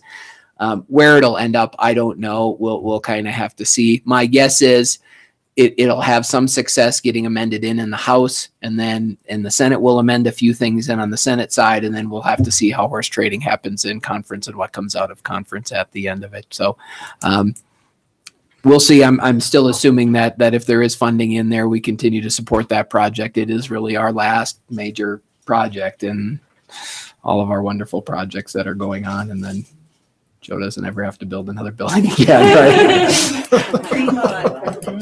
So with that, Mr. Chairman, also there's a lot of other fun stuff happening down there. I'm there the rest of the week, and so you may hear more, but we'll certainly keep you apprised as things move forward. I don't have a comment on that, Mr. Chair, but I have a question about another bill, if I may. Sure, Treasurer Erickson. I'm sorry that I can't give the name of the bill, but I think it's a House bill that would, as I understand it, would require a vote of the population to make a decision whether they're going to have a vote to assess a mill. Yes. Okay. Do you know the House bill number on that? Where is that? Mr. Chairman, Yes. legal counsel. it's a joint resolution through Senator Bouchard, proponent, supported by the Realtors. It's called Homeowners Bill of Rights or something like that. Yeah, that's it. And if I understand this right, that this last mill levy that we went to the people, that before we could have done that, we'd have to go and have a vote of the population to go and do a vote for the mill levy. Now, I don't quite comprehend the reason to do something like that, because it's going to cost more money to have that pre-election. So I don't understand it at all. Mr. Chairman, Trustee Erickson. So the intent there is that there's belief that there's gross overrepresentation in the voting populace of people who do not own property, and they're voting for a smaller proportion of individuals that do own property. And so it gets down to the taxation without representation argument again with that the belief is that we should be able to have to test that twice. Now, what's proposed, as I understand it, really doesn't change anything. You're still going out to the voting population. And so whether it's the first election where they're overrepresented, and I don't know if they are, if they're not, my guess is most of the people that are voting live somewhere. Now, whether or not they have to pay property taxes or mom and dad or somebody else's, I don't know. But I think the intent is you put another hurdle up to make it harder to go out and actually add levies to property taxes. And that's my understanding of the intention of that. I don't know that it makes a whole lot more sense, because you're still asking the same voting population to vote. You're just doing it twice. Well, Mr. Chair, is this something then that you would recommend that we agree with or we disagree with? Mr. Chairman, Trustee Erickson, I think that's a great conversation for WACCT. I don't even know where that's at in the process at this point. And that's where it came up. Actually, it came every week at 10 o'clock on Fridays. We all have the opportunity to get in on a weekly review by Aaron Taylor of what's been happening. And this came up, I believe, by someone from Rock Springs. It wasn't a trustee. I believe it was Carla's financial guy. Is that Mark Ketchum? Does that name ring a bell? No, I don't know, Carla. Okay, Mark Kitchen is the PR person for Northwest College. Okay, well then I got the wrong college and I got the wrong name, but I think you got the right guy. Okay, it's Mark Kitchen. And he brought that up, that could be a concern for us. So I just pass it on. So is it an HJ and a SJ? SJ. It's Senate Joint Resolution number 5. It looks like it went to or is going to revenue. I don't know if they've heard it yet. I don't see anything beyond that. So It is a bill I think you should pay close attention to. great. Thank you, Mr. Chairman. The only other thing on my very brief update was the draft of your retreat agenda. It's there. I think some of you have, hopefully most of you have seen it. It's just there for your information. I just am bringing it here, and unless people jump out and say, no, there needs to be something else on there specifically, I'm going to go ahead and get folks starting to prepare. I know they have been preparing, but to be able to present specifically on the scholarship conversation and on the campus safety conversation. So looks like a good agenda. We'll certainly fill up our time, but just wanted to bring it to your awareness one last time before we start finalizing everything. All right. Mr. Chair, given the long, lengthy discussion we had about the greater forward Greater Cheyenne and the BAS, were you going to do anything more on that particular issue, such as review maybe the other elements of the forward Greater Cheyenne? Because we pretty well talked through the BAS. Yeah. I'll leave out the Mr. Chairman, Trustee Erickson, it is the very last item on your agenda. There is information from Forward Greater Cheyenne specific to that. We can see how time works and where you're at. It essentially is more education for you. Where this will be at in the process at the legislature, I don't know, but it may help you say, let's completely back off or let's go full bore too. Okay. So, but it is the last item. So if we run out of time, it's an area where we could say we've had that discussion. We don't need to spend time on it. And we can delve into the Forward Greater Cheyenne in more depth with the 8 initiatives if you want to discuss each initiative applying to that. That's what I if was you have kind of more time. suggesting, because the 7 initiatives are rather interesting for the community. Yeah. And we at the college actually have a role to play in a couple of them. Yeah, you bet. And some big conversations. Yeah. And we've been involved in some of the conversations, quite a bit of it. So, I mean, I think we're knowledgeable enough to give you whatever answers you need. Yep. Mr. Chairman, if the bill passes and passes through the Senate, which is a very large if, it would be switching over to the House right about that time. Okay. So there would need to be a strategic effort on that. Thank you. Mr. Chairman, if I can make a suggestion, you do have one work item. I imagine that will elicit some conversation as well. Since we have guests in the audience, I'm wondering if you would consider moving through the approval items first, and then we can come back to the work items so that the folks here. Yes, that Good. is fine. So let's go to the approval items and on the new agenda.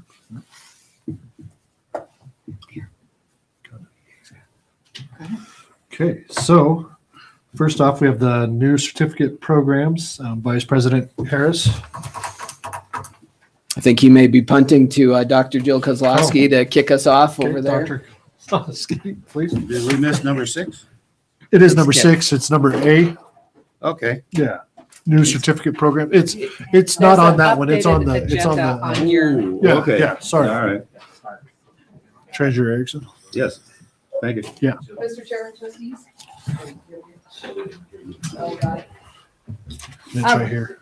So you saw a preview of this at our at your last meeting, and you should have this in front of you, the document with the flow chart. So this is does a couple of things. It consolidates some things, makes us more effective in our offering of different programs down in CTE, and also brings on a couple of new programs. So I'd like Dave Curry, this was kind of his brainchild, so I'm going to actually punt to him and have him present this and kind of where we're going and some actual things that have happened since this original document came out that are pretty exciting. So Thank you. We're just going to keep working our way right now. Okay. Okay. So good evening. My name is Dave Curry, and I've actually been associated with the college off and on for the last 9 years. All of it pretty much related to CTE. This is the most exciting growth I've seen in our career and technical education opportunities that we've had at this college in those last 9 years. As Jill had mentioned, you all have the document in front of you. I have all the cool boxes and everything that's on here. The 3 that I would like to draw your attention to is the very first one up here in the blue. In the middle are integrated systems, our industrial systems technology credit diploma is what we're going to call that. And it's an 18 credit hour credit diploma. And it's actually builds right along with our Pathways initiative that we have going on campus. This is what we're going to consider our common first semester.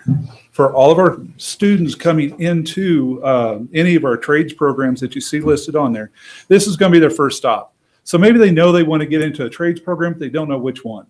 Well, they come in, they can take this industrial systems technology credit diploma, and then they can make that decision as they're moving forward. If they want to go down an HVAC, an electrical, plumbing, a wind energy route, they've wasted 0 credits and they're able to move forward. The other great thing about that, if they elect to enter the job market at that time, they can. Or if they want to continue on into the next level of credit diploma, they can do that as well. So again, that'll lead into our HVAC, our building technology, industrial maintenance, electrical, plumbing, and wind energy programs. But for tonight, the 2 new programs that we're going to talk about on that next level are the electrical and the plumbing programs. And again, in that yellow or in that gold band you see there, that is another, in the most part, an 18 credit hour credit diploma. We originally, when we started the fall semester, we had originally only looked at doing the common first semester and a plumbing credit diploma as our new program.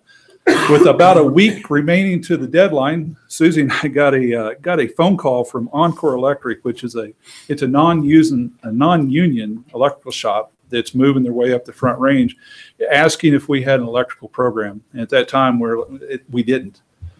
But after talking with them, we figured that we need to have an electrical credit diploma program.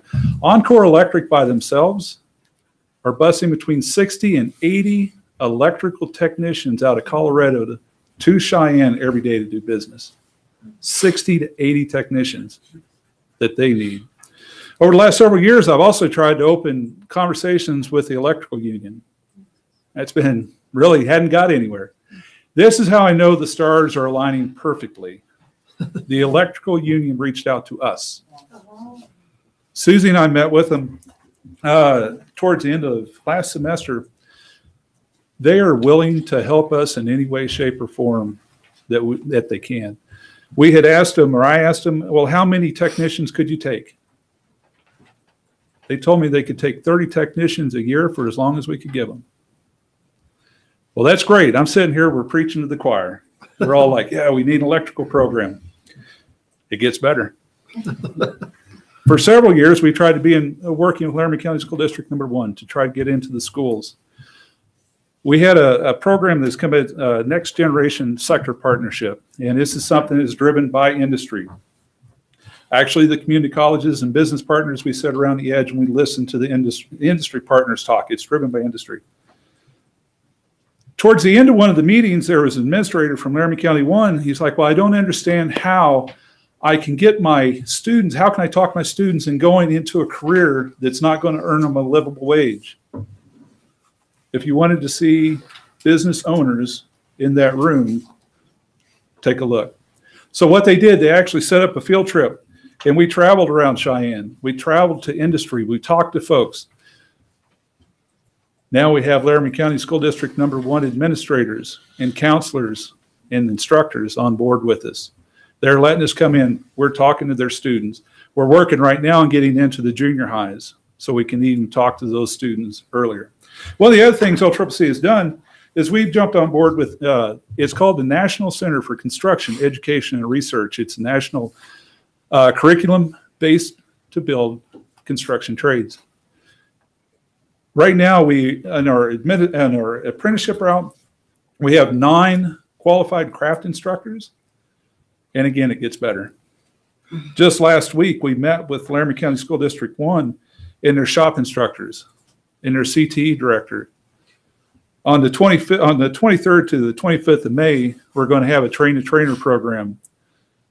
The shop instructors, the CTE instructors in the high school are going to start offering NCCER curriculum through LCCC into the high schools. So as you're looking up across the top of this of the sheet, you'll notice it has high school concurrent enrollment.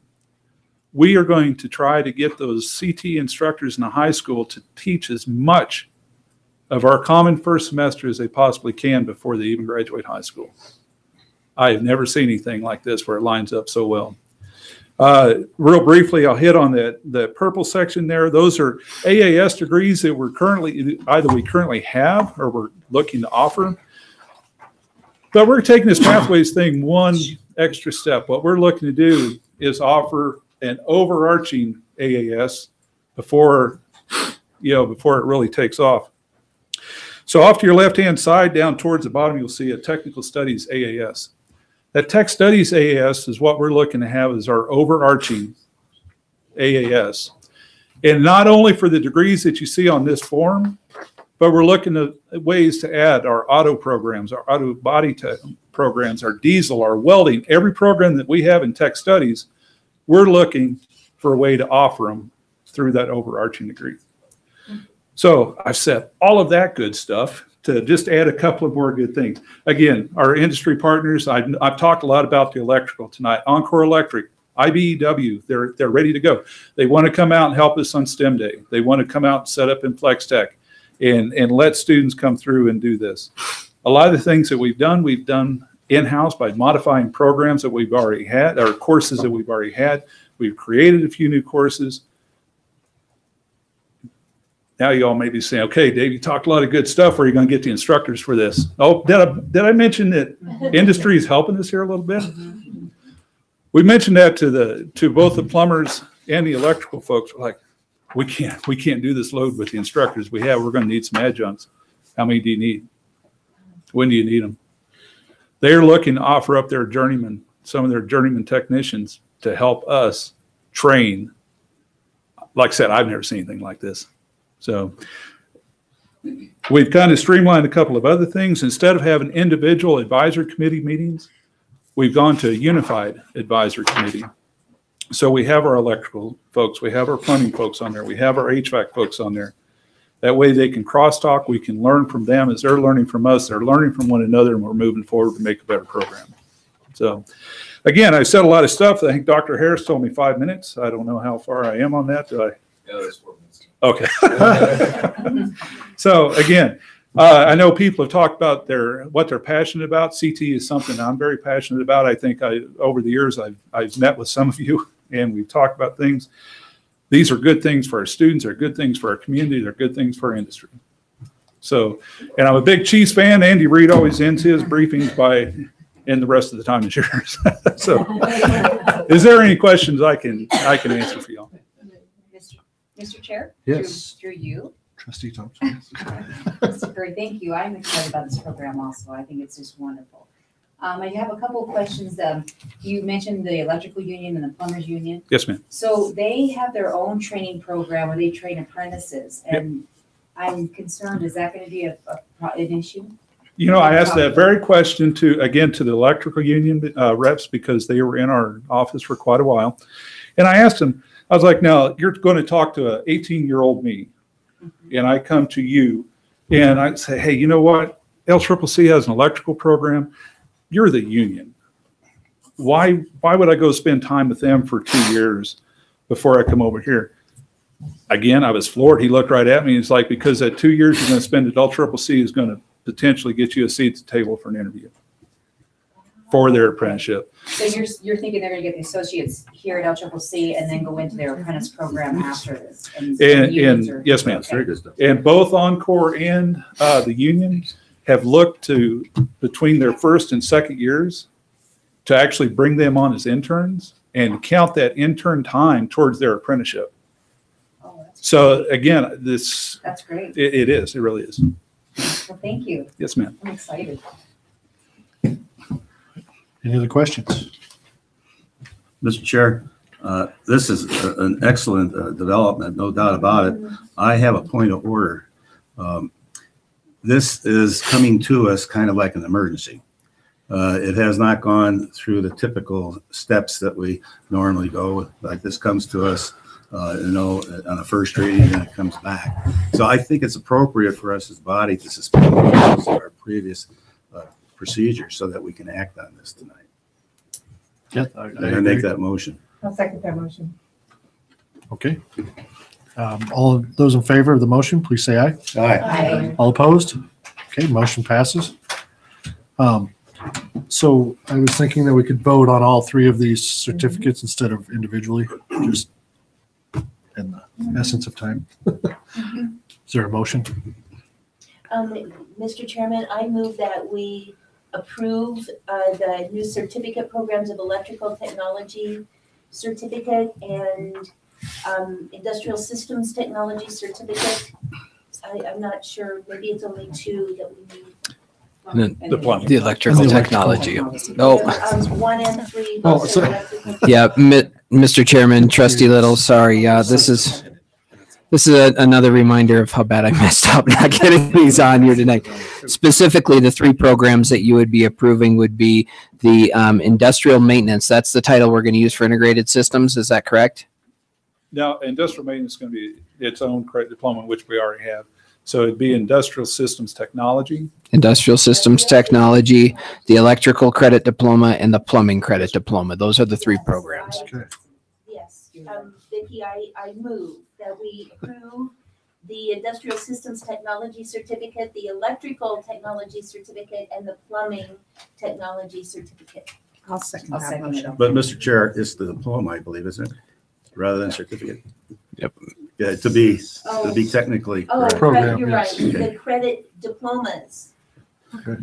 The industrial systems technologies credit diploma, the electrical technology credit diploma, and the plumbing credit diploma. Correct. Okay. Has been moved by Trustee Little and seconded by Vice Chair Soto. All those in favor, please say aye. All those opposed? Motion passes.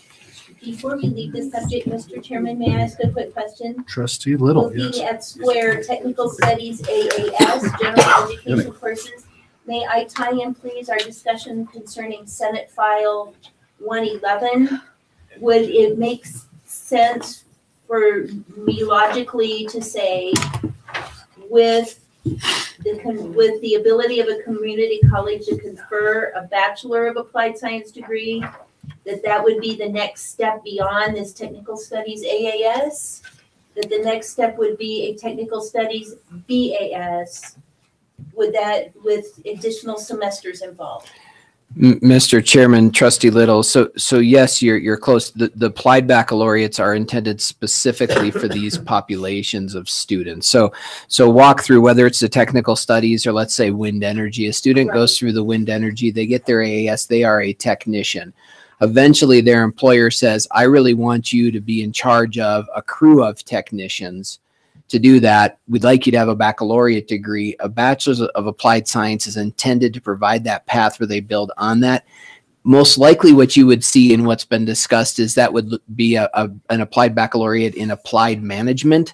So it actually provides applied management education and training so that that student could step into a management role and understand the aspects of supervision, human resources, legal issues, finance, whatever it may be. But applied baccalaureates are intended to give these types of students a pathway to a bachelor's degree without having to reset through the traditional BA or BS route. So very, very close to what you were on to. Dr. Saban, that helps me a lot. Thank you, Mr. Chairman. Okay. Now we're on to the annual academic program review. Associate Vice President Dr. Bender, please.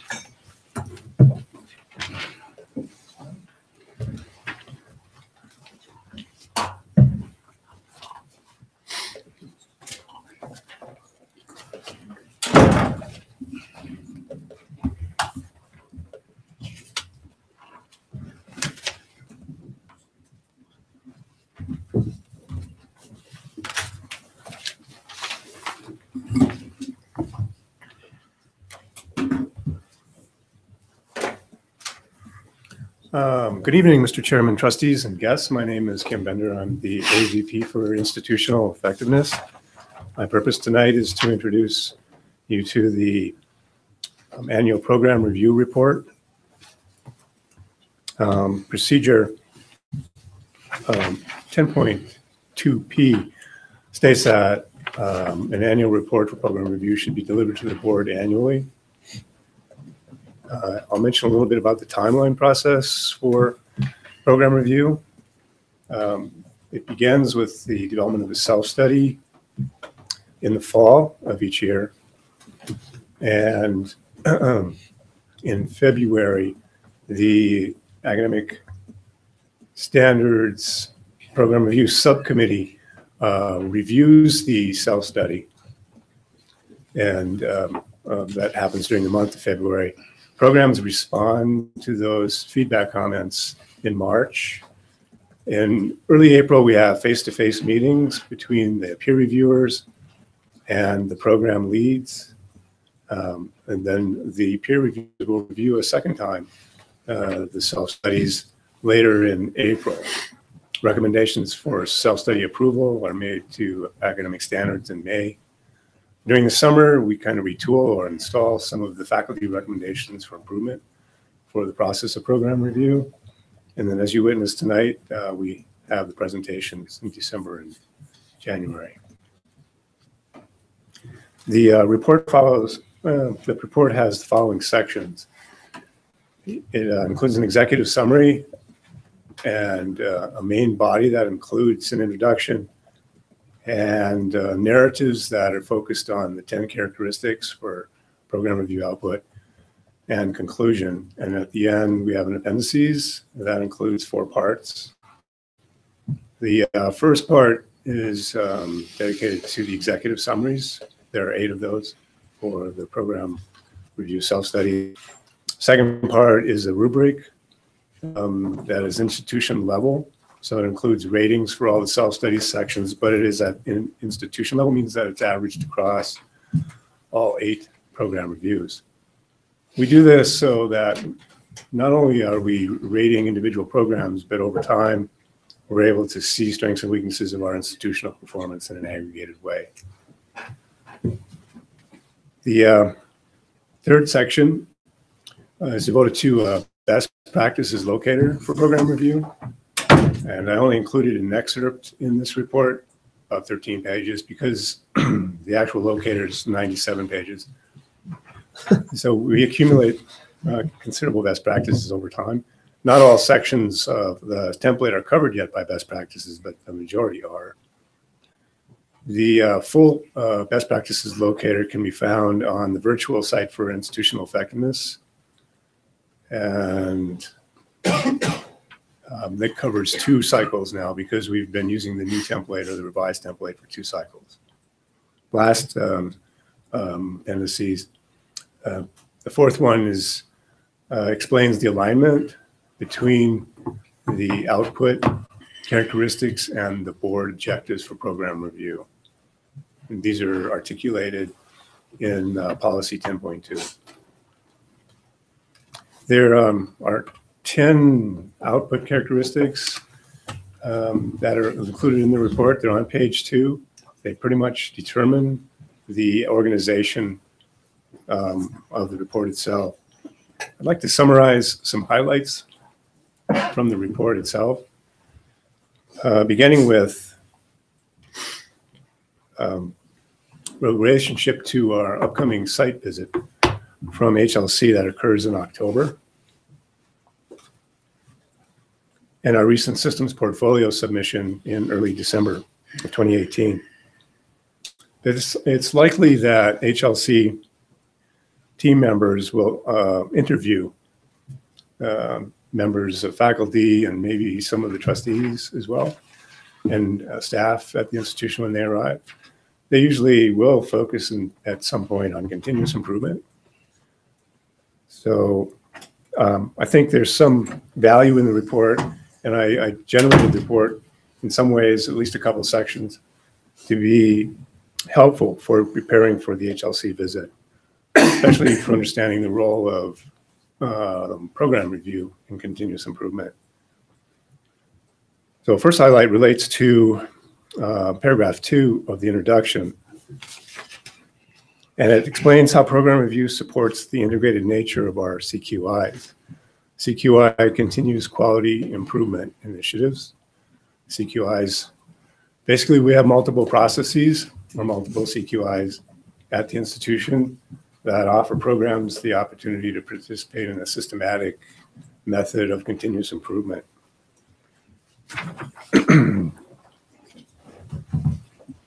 Now, the role that program review plays is it assists with the leveraging of the integration of those CQIs. So mainly, I guess what I want you to take away from this is that we do have the multiple CQIs, and we do have a mechanism for integrating some of those CQIs as well. I'll read a little bit from paragraph 2. For example, the program review self-study template imports the annual academic assessment planning CQI. So all academic programs have to do or are required to participate in annual academic assessment planning. That's integrated in the self-studies. So it's automatically found there and described. Presents the KPI program performance measures CQI. I know it seems redundant, but I just want to make sure that there's the knowledge that we do have multiple CQIs on campus. It aligns standards to the regional accreditation criteria, CQI, and links to robust online institutional research data resources such as Tableau and some of the other surveys that we have available at IR at its virtual site. It also draws from our special accreditation, which is another CQI that we have and support.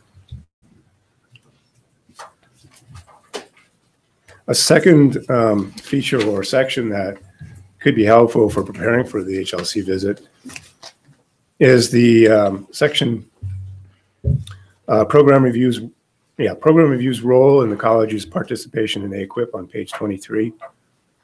Contains helpful information about our interactions with HLC and its recommendations for improvement. This section shows how program review adds evidence in response to those improvement recommendations. So it gives you, it's a pretty long section, actually about 4 paragraphs or so. That would give you a nice summary, or external readers a nice summary of the role that program review plays in the AQUIP process, Academic Quality Improvement Program, which is going to be terminated soon by HLC, but we are participating in it through our site visit. So added piece of knowledge there. Another section I'd like to highlight is the institutional capacity for planning at the program level on page 3. Draws from multiple sections. The planning has been a persistent challenge at the institution, and each year when I deliver these reports, I always mention that it is a challenge. It is improving slowly.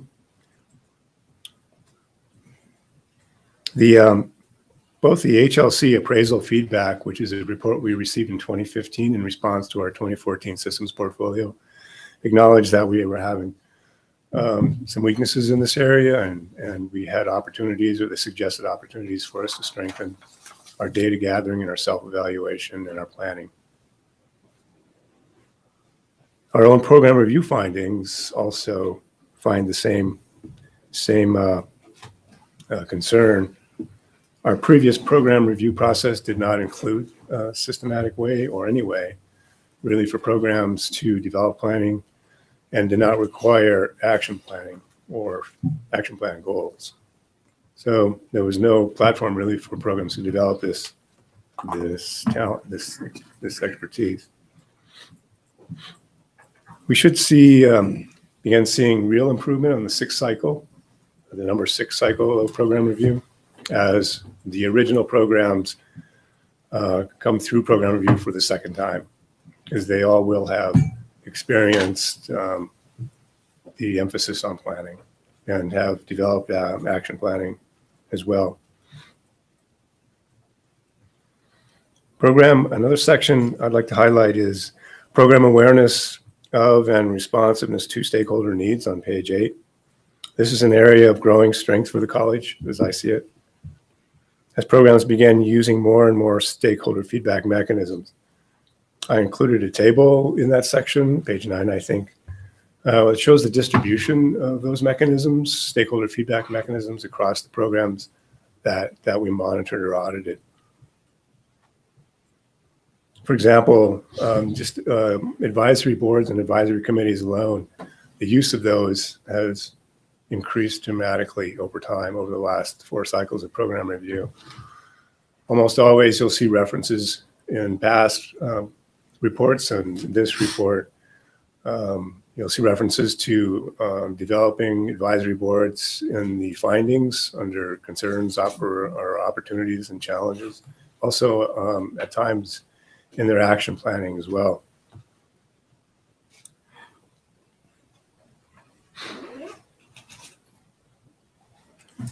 Another area towards the end, faculty engagement and program review. I included this section, or highlighting this section, maybe to raise a little bit of awareness about how we measure the effectiveness of CQIs. So often what we do is we measure the activity, that continuous improvement activity that is going on in the CQI process. In this case, one example is the faculty engagement. We have each year about 30 to 40 faculty participating in program review. This includes those faculty leads that write program review self-studies. Also includes the subcommittee, academic standards subcommittee on program review. They will actually review the self-studies and rate them on a rubric. And then we also include in that review the program leads for next year's program review, so that they have the opportunity. It's kind of an orientation experience where they have an opportunity to read a self-study and rate it, so they can see and become familiar with all the academic standards. There are about 50 of those in each self-study. And they kind of wear the hat of a reviewer before they have to actually write a self-study. And I've had a lot of feedback from faculty that they appreciate that part of the process. I draw attention to the conclusion, the second paragraph especially, I call this the magnificent rebound paragraph. This is the first time we've developed some systematic data on this feature. But, you know, the faculty really do a great job, and they're doing a better job every year when they develop their self-studies, but sometimes we don't see the rebound they have. So we do have in the process, the peer review committee from Academic Standards does review the self-studies in February and rates them on the program review rubric. That's the first round of scoring. So how do programs based on that rebound from those ratings and do a better job when the peer reviewers rate them a second time in April? So when you do have a chance, there's a table embedded in that conclusion section that will show you the significant rebounds that programs are making. At least this cycle's programs, some are very considerable, almost a full point or a half a point. Which what that means is they move themselves up overall to a 3.0 or above rating on a 4-point scale, and so they have no follow-up reporting to do. Other programs that may not make a 3.0 in all sections will do some follow-up reporting. But I thought this is a testimony to how well the college is sustaining its continuous improvement journey. I think the next step for program review, at least one of the major steps, will be to align with the work underway with guided pathways. The inserting of data resources, for example, for supporting pathway outcomes, and then the enlistment of faculty to revise certain of the academic standards to mobilize effort to achieve the pathway outcomes. That concludes my presentation of the report. Are there any questions for me? Chair? Yes. I Trustee really have enjoyed the dinner, bringing each of the school or the colleges in, or the different groups of programs in. I really enjoyed that. It's helped me a lot. Well, thank you. And it was nice to see the advisory committees that they're putting together. You could see in Jody's tonight with criminal justice how she was so excited about getting advisory and getting community involved. So I think that's great. So I commend your work. I commend the faculty's work. Yeah. They do a wonderful job on the presentations, and I'm really pleased too, as most of them seem to be embracing the advisory committee concept. Yeah. Mass media, multimedia is another one. So there's a lot of programs moving that way. That's what I was referring earlier to, the growing kind of interest in learning what the stakeholder needs are for programs and responding to them with improvements based on that feedback. Yeah. Mr. Chair. Trustee Little? Dr. Bender, I want to say something and then ask something very quickly. And I want to say this in a way that's true and not snarky. When I was first a trustee here, about 15 years ago, I forget. I had the sense always that a lot of times our programs were run based on personalities. Who wanted to have the program? What did they want to teach? I don't know if that was true. I wasn't knowledgeable enough to know if that was true, but that's the sense I got. I look at something like this and I listen to the program reviews today and I listen to you tonight, and I am so moved and impressed about the different way that we now at this college look at the programs that we deliver here. And that now it's based on data and people working together and what our communities need and what program outcomes are. And it seems very, very different than when I was first here 15 years ago. So I want to thank both you and Dr. Bender for that. And then question-wise, are you seeing a lot of positive outcome for students based on these program reviews? Are our students doing better? Well, that comes out in the planning for competencies and so forth, and the improvements that they make in the curriculum and the delivery of the curriculum. All right. Treasurer Erickson. Yeah, Mr. Chair, I'd like to make a motion to approve this annual report. However, I have a couple of comments ahead of time. We as a board have a definite role to play in the overall monitoring of institutional effectiveness by our policies. And so that's when Kim indicated that on an annual basis, we're going to receive program reviews. And this past December and also today, we had a total of 8 reviews. There's a change in our practice, I think. In the past, it would be presented here to us at the board meeting rather than at the dinner meeting. And my concern is that the dinner meeting is not reflected in the minutes. So I'm going to request in my motion that the board approves the annual report of the December and January meeting with the identification of the 8 program reviews that we heard. So that would be my motion. I'll second that motion.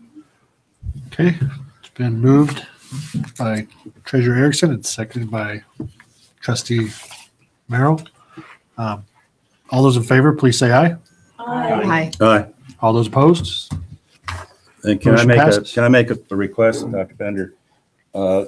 The executive summary, you said is on the website, or where is it located? So It was located in the dinner meeting part of the agenda, where the programs are mentioned. That I believe those are live links to the executive summaries.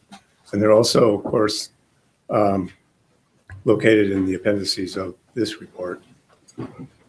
let me ask the question again. If I want to look at the executive summary for these 8 program reviews, where do I go to see them? Go to the annual program review report, go to the appendices, appendices. And that's on the website. Appendix A. Yeah, Mr. Chairman, Trustee Erickson, the top of your agenda on the electronic agenda where it says dinner at 5:30, you'll see there's 4 programs listed. Those are hyperlinks to their executive summaries. Okay, thank you. Yep. Now, and so therefore for the December ones, we'd have to go back to the December agenda. If you wanted to see those as well, Thank you. or as Dr. Bender said, they are all in the appendices of the report that's attached underneath the approval item for annual academic program review. They're just all in the appendices. Yep. All right. Any other? Thank you, Dr. Bender. You're welcome. Next is guided pathways. Yep. President Schaefer. Yeah, thank you, Mr. Chairman, members of the board. I'm going to owe James and Megan coffee or something, I think, for sitting through a long meeting. They're here to present to you sort of one of the first products that we're going to ask you to approve as part of our guided pathways effort. And so if you have the opportunity to actually click on the link under the guided pathways approval of the Pathways Academies, this is the product, if you will, or the document that they're going to ask you, or I'm going to ask you to approve tonight. But I want to give them the opportunity to kind of talk about their journey and what's before them. So Megan, James, yes, you are.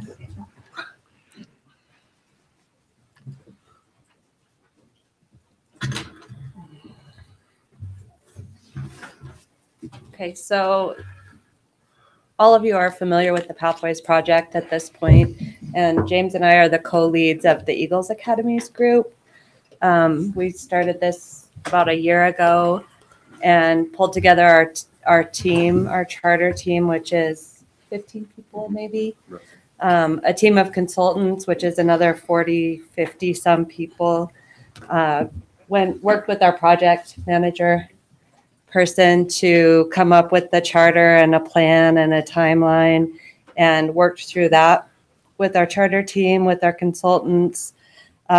We started with the industry clusters to try to come up with the different pathways to pull the programs together. And the whole point was that you could get sort of like what Dave was showing you, where you would go into a group and be able to have some time for career exploration and before you pick your program, what you're actually going to go into, have some time for that exploration without losing time or credit, and then be able to funnel into a program once you kind of figured out what you want to do. So we took our first draft to faculty and staff at the in-service in fall, well, James did, and people from the community to get some initial feedback. We worked with that feedback and came up with a draft. We took those drafts to all of the individual groups, to the deans of the schools to get their feedback, and then to faculty in each of those individual groups to get feedback from them and approval on those. Then we came up with sort of a grouping that it seemed like everybody could agree with. And mainly with the faculty, it was looking at, could you come up with common academic coursework that your students could take, that sort of that common first semester like Dave Curry had in his example, or we saw in Starla's with the health science at the dinner meeting. So those are both sort of examples of what this would look like. And the faculty pretty much agreed that they could do that with all of those groupings. So then we brought this together, took it through the alt group, which is the group of deans for their approval, president's cabinet for their approval. It went out to LLT for informational, faculty senate, staff senate, right? And then now it's here. Okay. One more thing on that. Sure. So this is really what we're asking you to approve more is the structure and the program groupings. We're just in the beginnings of starting to work with PR. Like they said, like Judy said in her report, we need to start getting stuff out for recruitment by fall. I mean, we need to start doing the PR stuff, but they're just really starting with this. So this was their first. It's nice. And you'll notice that it says Pathways on top instead of Eagles Academies. That was looking at, we're trying to come up with the language that is going to be most easily understood by students. So that's what they're going for. It may still edit a little bit with some of the wording, depending on when it goes in front of students. That's what we're going for. So some other colleges when they've done this project, they've done things like pathways, academic pathways, or made it sort of more of a phrase. So some of that stuff may change, but we're really asking for approval of the structure and the program groupings tonight. And I think one thing to add to Megan's synopsis is we asked Dr. Mark Perkins, who's Director of Institutional Research, is if he would run an analysis on the students who do switch programs. I switched programs several times, that this proposed structure would capture 82% of students of our students, of LCCC students who switch programs, so that if they switch, 82% of students would fall within these pathways and not lose time or effort as they decide to try something else here at LCCC. Okay. Any discussion? Mr. Chairman, Yes, I move that we approve the guided pathways structure. Eagle Academy is a structure that has, that the Board of Trustees approves the LCCC academic pathways and program groupings as presented, with the understanding that some program options may change as a result of further guided pathways work. I'll second that motion. Okay. Trustee Little moved and Trustee Merrill seconded. All those in favor, please say aye. Aye. All those opposed? All right, the motion passed. Thank you. Dr. Good job.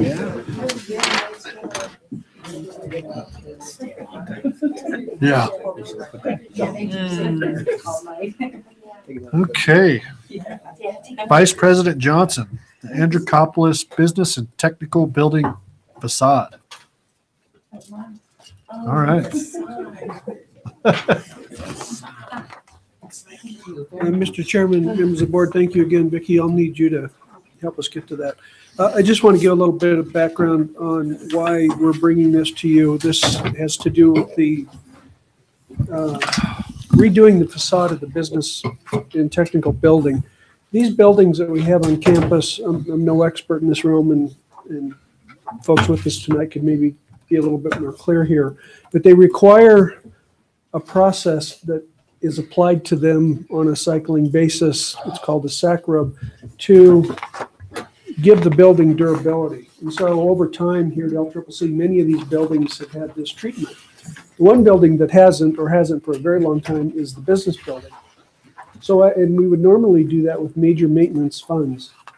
What the idea came up, well, why don't we leverage those major maintenance funds, and rather than doing this age-old treatment of that exterior of the buildings, let's put a facade on the building with the major maintenance funds that would make it more attractive. Kind of be a proof of concept for how we might, down the road, change the look of campus and improve the durability of the building with a different approach. So that's what led us to this point. Tobin and Associates, who are with us tonight, have been working on this, and I'll turn it over to Will Wedemeyer, who's kind of been the lead there, to walk you through this. What we're hoping to get out of this is some guidance as to which option we should go with. While they're getting that set up, what I'll share with you, trustees, was that's a nice way of saying that the president's cabinet could decide on the two options. So we bunted it up to you and to see if you were there, fully aware that if you say, Joe, you have to decide, I'm okay with that. But we were tickled with both, and they're very different. We thought this would be fun for you to actually dig into. Can we have Brooke decide? No. Don't mix business and pleasure, man. Trustee Lane. Oh, Brooke. I was looking right here. We could just. There you go. Okay. She has good. She does. I know when she's already picked, so. Oh, that's good. I'm sure it's the blue one. Can't say.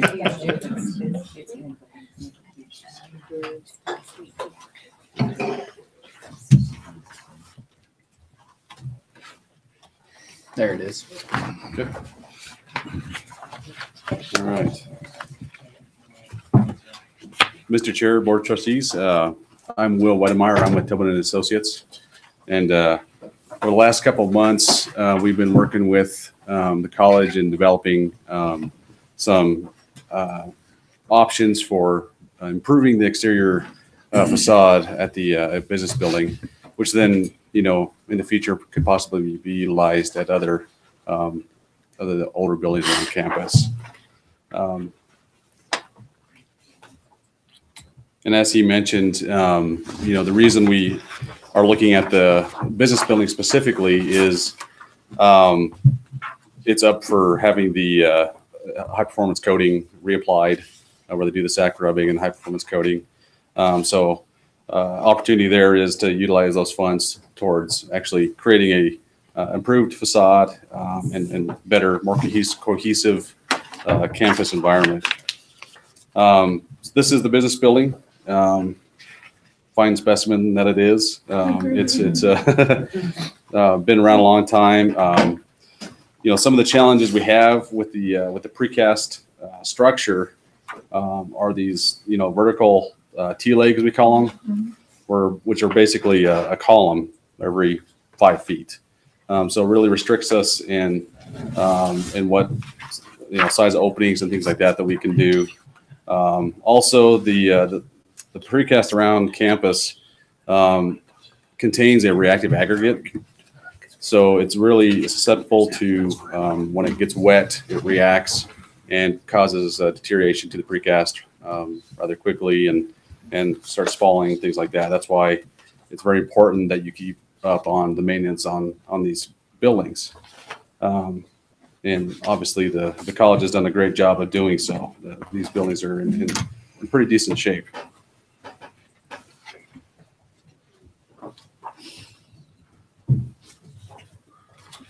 When we were first looking at this, we didn't want to just introduce, something just totally new, totally like it didn't belong with the campus. We wanted to create a cohesive, campus environment.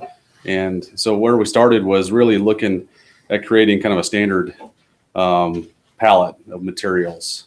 So we went around campus and looked at some of the facilities that have been designed and constructed here recently, and really pulled some of the materiality from those buildings in order to incorporate that into the design.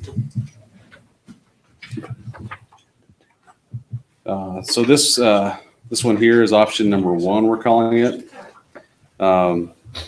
And we're utilizing an architectural metal panel, which you see a lot in a lot of contemporary buildings and a lot of the buildings that you see on your campus here. This particular one, we used a kind of a corrugated panel. And these aren't your typical, pole barn or, metal building panels. These are more of an architectural panel with a high performance coating, that can last, 40 years, pretty easily. So what we looked at, and, on the pictures I had of the business building, something we noticed as well was a lot of the punched openings are kind of haphazard. We felt like there was some additional opportunity to create some additional daylighting into some of those spaces as well while we're doing this, and also add additional insulation value. I mean, these buildings, they would not even comply with current energy codes. So we were able to add additional insulation, additional daylighting, and create kind of a low maintenance facade, and also protect that reactive aggregate within those precast panels. So what we did here was we looked at creating kind of a rhythm across that facade with these storefront aluminum framed window openings. Obviously, the 2-story building, so transparent glass on the lower level and the upper level, with probably some kind of an opaque panel in between where we have the structure and things like that, stuff you don't want to really see. We looked at the fact that, there's a stairwell here on the backside of this entry, and, how can we get some daylighting into that space as well, kind of liven that space up. And actually, the original design we looked at actually had windows in that location that were VE'd out at some point. So then we looked at, creating kind of a neutral background with the more of the gray, tones, but then adding introducing some color, at the corners, in the middle to kind of help break up that long facade. We also looked at incorporating, which is something that we're seeing a lot of buildings around campus, the newer buildings, I should say, and it's a material that we felt really need to be introduced in more of the facilities and kind of keep that consistency through the campus. So you'll see on the bottom here is where we introduced that stuff.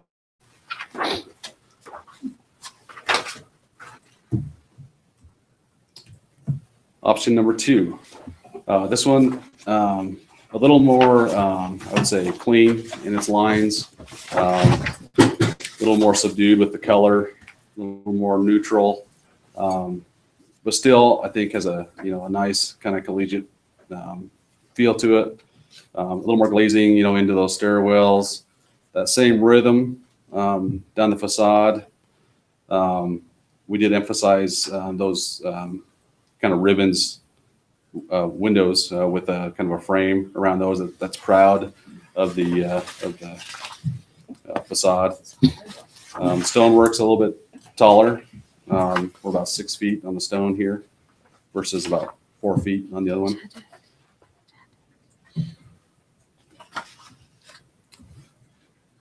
Something here, I don't know if I can zoom in on this or not, but I want to kind of go over kind of how we're doing this with the metal panels, and basically what we're doing is, we look at lots of options, decided that the best approach was to really just encapsulate these panels, these old precast panels, to protect those, to create this kind of low maintenance facade.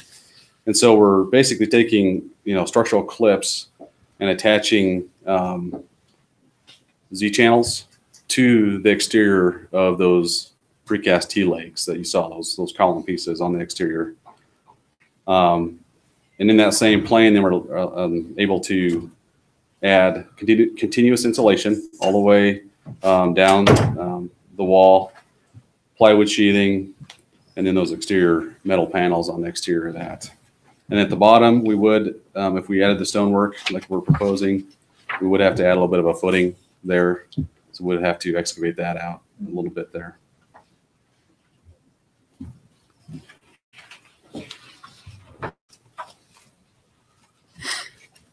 Budget-wise, both options, really, I don't think that really is going to play into the decision. They're pretty close, just with some of the different things we're doing. I think that cost-wise, they're probably going to be about the same.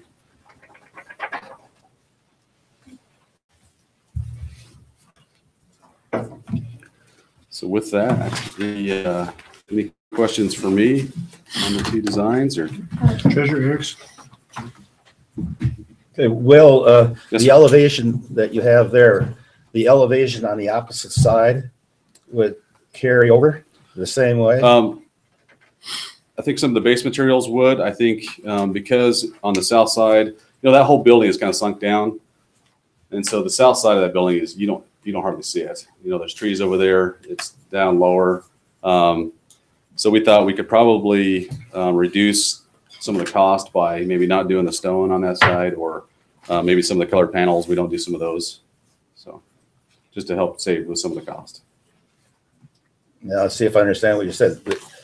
You would do certain parts of it, but you wouldn't do it all, or? Yeah, I think what we're looking at here. So I think what we would probably do is probably utilize, these materials here, but probably not so much the color panels and the stone. Trustee Merrill. Chairman Ketchum, what I like that you're doing is that you're distinguishing this building from many of the others, but in a very cohesive way. And I think that we need to stay within a certain cohesive look for this campus and not have, the only thing I didn't like was the blue in there, which I think doesn't have to be in there. But I personally love number 2. I think it would be a standout. It would say, here I am, this is the Anthropopoulos Business Building. And I think it would distinguish it from any other building on the campus at this time. So good work. I like it. Mr. Chairman, I Yes, agree Trustee with Little. Trustee Merrill that I also prefer number 2 for the same reasons that she articulated. Okay, could I have just, I would make a motion that well, could I just have everybody raise their hand just to see what option they would want first? And then you can put that into your motion. Who wants option 1? Raise their hand, please. I hate to say this, but I like 1. Okay. Of course. And I'm going to tell you why I like 1. I like 1 because 2 gives me the impression of a factory. And it really does. And this, with 1, it breaks it up and it gives it more of a aesthetic appearance to me. I got beat down once before, so I thought the second time was. Mr. Chairman, I'm- Yes, Vice Chair. I'm going to do what I rarely do and agree with Trustee Erickson. Okay. Love it. So Is I this actually- a let me conversation just- you guys had too? Is there, who's for option 2? Can we just raise our hands? may I ask a question? Okay. Is there one that's more durable, like in this wind, like those panels? Very similar materials, so I don't think so. The metal, as opposed to. And the metal, it kind of goes with the other buildings that are around. It's a tough one. I don't like this. I can't make a decision on my clothes, let alone a building. Mr. Chairman, Madam Vice Chair. I would just like to add a comment about why I prefer the second. When you look at this page that has the other buildings on the campus, there's a variety of textures and materials on these buildings. And so I think it's more, the second one is more. First one. First one, one's yes, what you're first going one with, is more cohesive with that. So that's the reason I prefer it. Do I have a motion? No, I can't get away that easy. There's two. I want to see how I could get my reason too. I guess. we muddled through this. What does the rest of the group around the room? No. Okay, we have a motion in a second. I sent it Carol's motion. For option That's two. for one. Yes. So if this motion fails, does that mean we don't do the project? No. No, I just want to add that I hope that we can take out the blue because it doesn't really go with the rest of the campus as far as, and that can be done, right? Oh, yeah. Okay. Oh, well, I mean, maybe Dawn and maybe like blue. all in favor of option of trustee Merrill's motion, please raise their hand.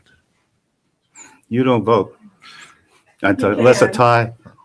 I'm not sure. Come on. Okay, all those opposed, please raise your hand. Motion fails. No, we have Well, somebody it who hasn't depends on voted. this one. She has to vote. I haven't decided. Oh, You okay. become the tiebreaker if she That's votes. Yeah, right. So actually, you're the tiebreaker first, trustee Tom. I Yeah, know, yeah. I know. Could we have a little further discussion? The reason I prefer number 2 to number 1 is number 1 looks quite busy to me. And it looks disjointed, and I'm sorry, architects, I'm sorry. I prefer the clean lines of number 2. And I think that when we build our auditorium and fine art space, that we're gonna have some more linear lines. So I thought that would match whatever we're gonna do over there. Mr. Chair, I think it's rather interesting that we're having conversation during a vote. We can do that, we're waiting for the vote. We're waiting for the vote, We're so waiting for the vote. Well, but is that fair for No. you to be able to try to influence her? Mr. Chairman, may I add something? Vice President Johnson. I neglected to say it, but we'll take you back to the master plan, and I'm not advocating for one over the other, I just want to remind us of something that's important. In the master plan, we had envisioned these neighborhoods. Yes.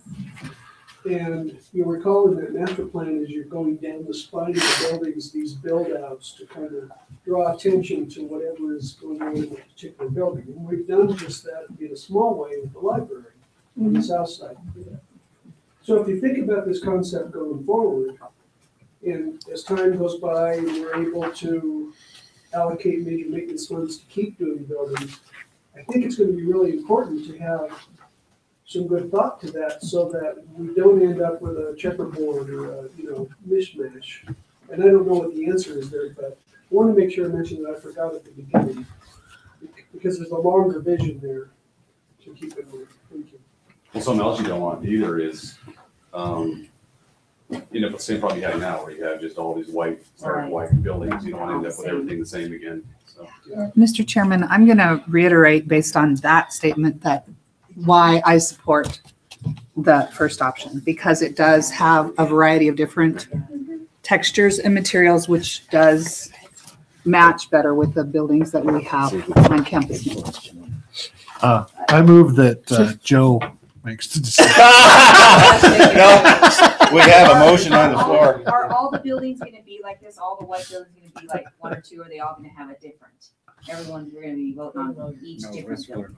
I don't think that's been decided yet. No, we wouldn't know what they I look like. personally don't know what the fine arts is gonna look like or what the library is gonna finish with it. Is it more?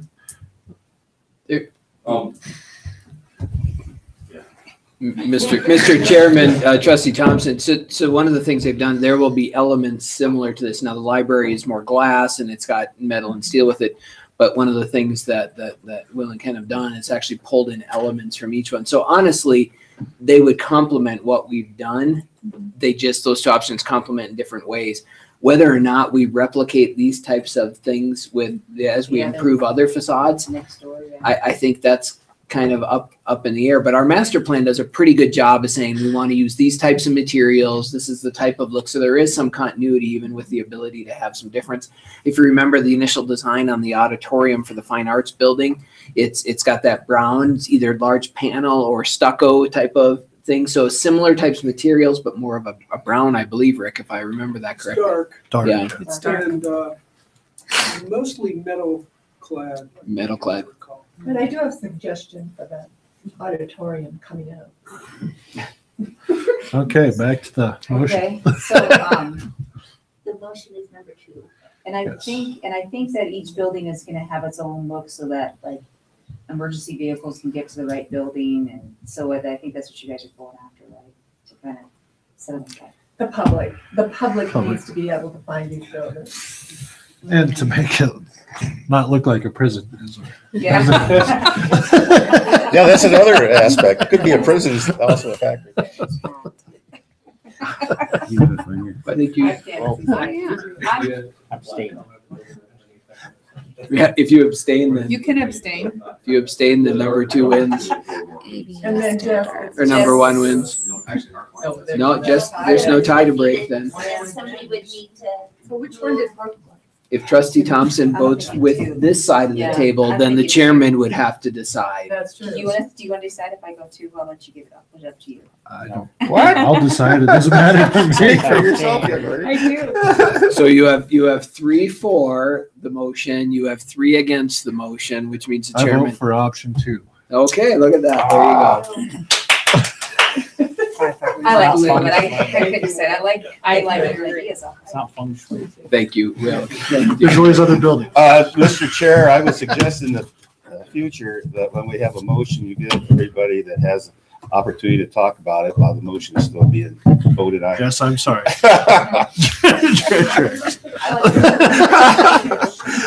We're a casual group. Mr. Chairman, members of the board, first, on behalf of the college, thanks to Rick and Ken and Will for the work on this. What's great about this is this was a creative thought that came out of physical plant Bill Zink and Vice President Johnson.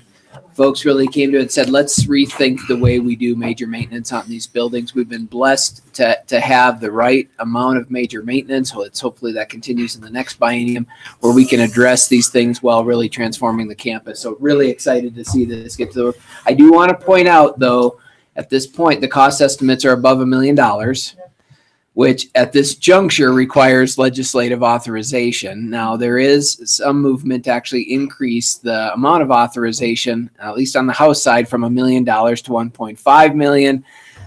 I think that's still sticking. If that sticks, then whenever that bill passes, we'd be able to move forward. Otherwise, if we can't get it under $1 million, we're going to have to go through the approval process. So this will be the 3rd project that's happened to us on where we think it's going to come in and then it just comes over. And so just keep that in mind. Our original plan was to do this over the summer, but if we needed legislative authorization, we may not be able to do that. Unless we have, like we did with the Crossroads, have a legislature decide to give us authorization during the session. Mr. Chairman, I need a review of who voted for what. I know that Don Erickson voted against and that Wendy voted against. And Trustee Merrill and Little voted for. Did you vote for? No. Secretary Salazar voted, yes, each side. 3 and 3. Yes. Thank you, All right. You can't leave. You got to stick it Building out. authority. I'll see you again. Yep. Mr. Chairman, this is an easy one. We just have a recommendation to reappoint Dr. Marty Carroll to serve on the LCCC Building Authority for additional term through December 31st, 2021. So moved. Second. Okay. Moved by Treasurer Erickson and seconded by Secretary Salazar. All those in favor, please say aye. Aye. All those opposed? Motion passes. Right now, do we want to go back to the work item? That would be Executive Director Tammy Mays and Legal Counsel Tara Nethercott.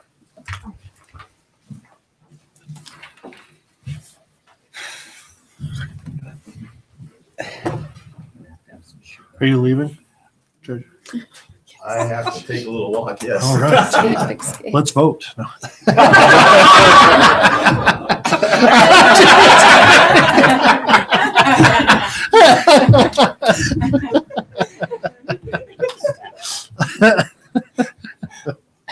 just stuck with me.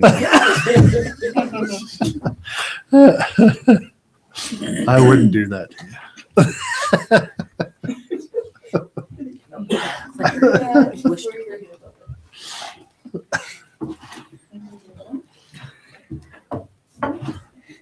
I think it's safe, Don. you. Yeah, we're not gonna vote.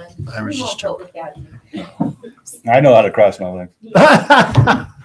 Yikes. Are we taking a break, Mr. Chairman, or should I start? Oh, go ahead and start it, please. Good evening, Mr. Chairman and trustees. We were asked to do a little research on a proposal that you, Chairman Ketchum, brought up, and that is to consider residency requirements for our employees. So what? Okay. There we go. So what the proposal would be is for directors and above to reside in Laramie or Albany County. And this would apply to new hires, and all current non-residents would be grandfathered. So why would we consider this? The economic impact that those out-of-state employees would take elsewhere, the commitment to the community, and then emergency response. So a little bit of background. A residency requirement is used primarily for first responders. It encourages public employees to have a stake in their communities. It really dates back to when transportation was limited. That's why municipalities started doing this. Some states in recent years have repealed their residency requirements. Those are states that have major metropolitan areas. Some municipalities and businesses still require residency within city or county limits. And some only require a response time, like you have to be on site within 15 minutes, 20 minutes, 30 minutes. So I did some comparisons. Laramie County School District number 1 does require residency in Laramie County, and they implemented that July 1st of 2015. No other community colleges require residency, with a couple of caveats. EWC is in the process of including a 15-minute response for their new Vice President of Student Services. CWC will include a 30-minute response time for people who are in an on-call status. And Western is in the progress of putting it in their new president's contract. Otherwise, the community colleges don't have it. The city of Cheyenne does not have an overall residency requirement, but they do have response time for fire and police department. And then CRMC does not have a residency requirement, but they have a 30-minute response for certain fields. Oops, did I go too far? Okay. This is what our data looks like at LCCC. We currently have 3 administrators that live outside of Laramie County. We have 3 managerial employees that live outside of the county. And total number of employees, 34 out of 358 employees live outside of the county. So I took a look at the economic impact of that. So 3 administrators, about $455,000, 3 managerial, $322,000, and then the total employees, those 34 add up to little over $3 million. And that is total compensation. That's benefits and everything. That's not just salaries. So here's some considerations. It becomes a question of free choice. Can people live where they want to live? The loss of the tax revenue. It could possibly dissuade some applicants. And there's some legal and constitutional issues which Tara's going to discuss here in a minute.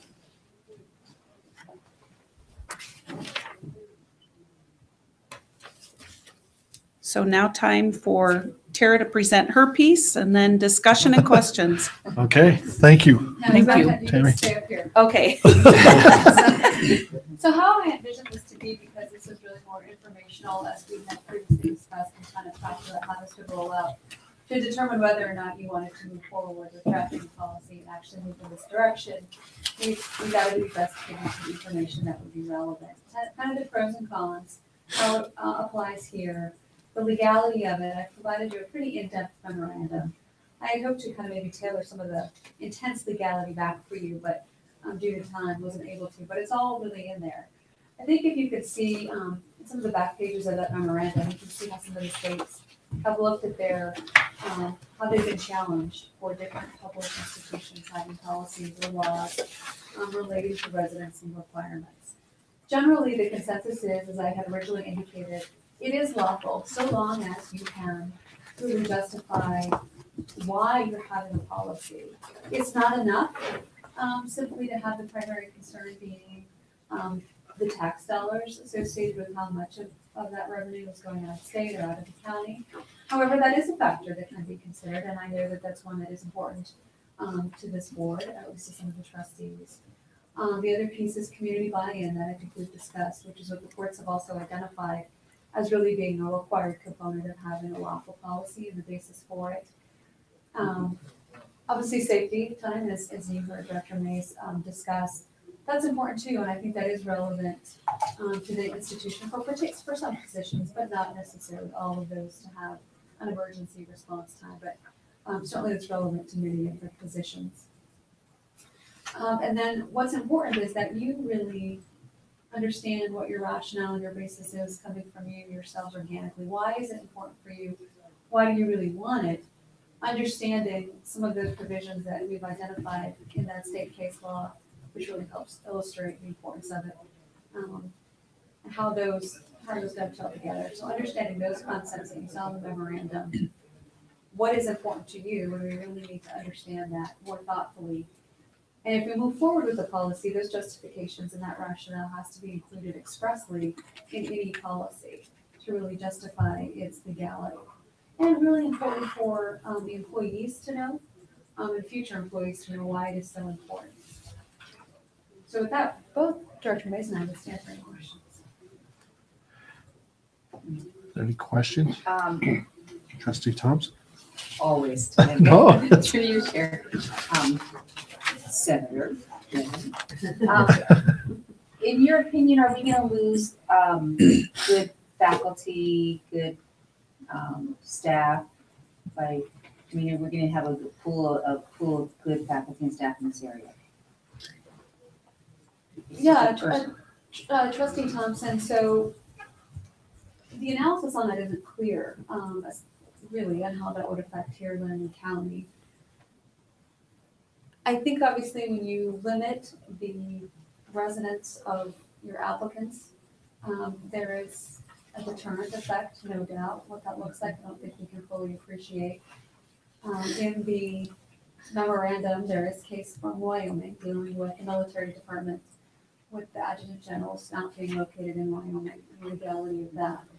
I think the arguments faced by those particular individuals and the military department is finding a pool of people that live in the state is very difficult and challenging to their mission. And so, that residency requirement was struck down.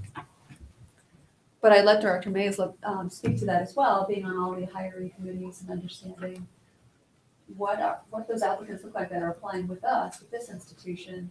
When we talk about them moving here, maybe from larger areas, one of the challenges is of coming to Wyoming.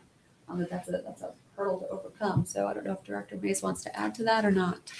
So as I understand the proposal, it would be for directors and above, and it would not apply to faculty. I did talk at length with Laramie County School District, and they said when they implemented that in 2015, they did not see a decline in applicants. Okay. So that was one source. I know that has been a concern of the community too. I think that's an issue that's been circulating that. I have, we accept students from out of state, and, it's just trying to figure out in my mind what would be the right thing to do. I don't know if anyone else has any. And I think it might be a little bit difficult because we have so many online courses. We have faculty in foreign countries. I mean, it would be hard to apply that to all faculty. We would have to really think through that and how we would do that. And for my basis, why I went director and hire these people are in the community.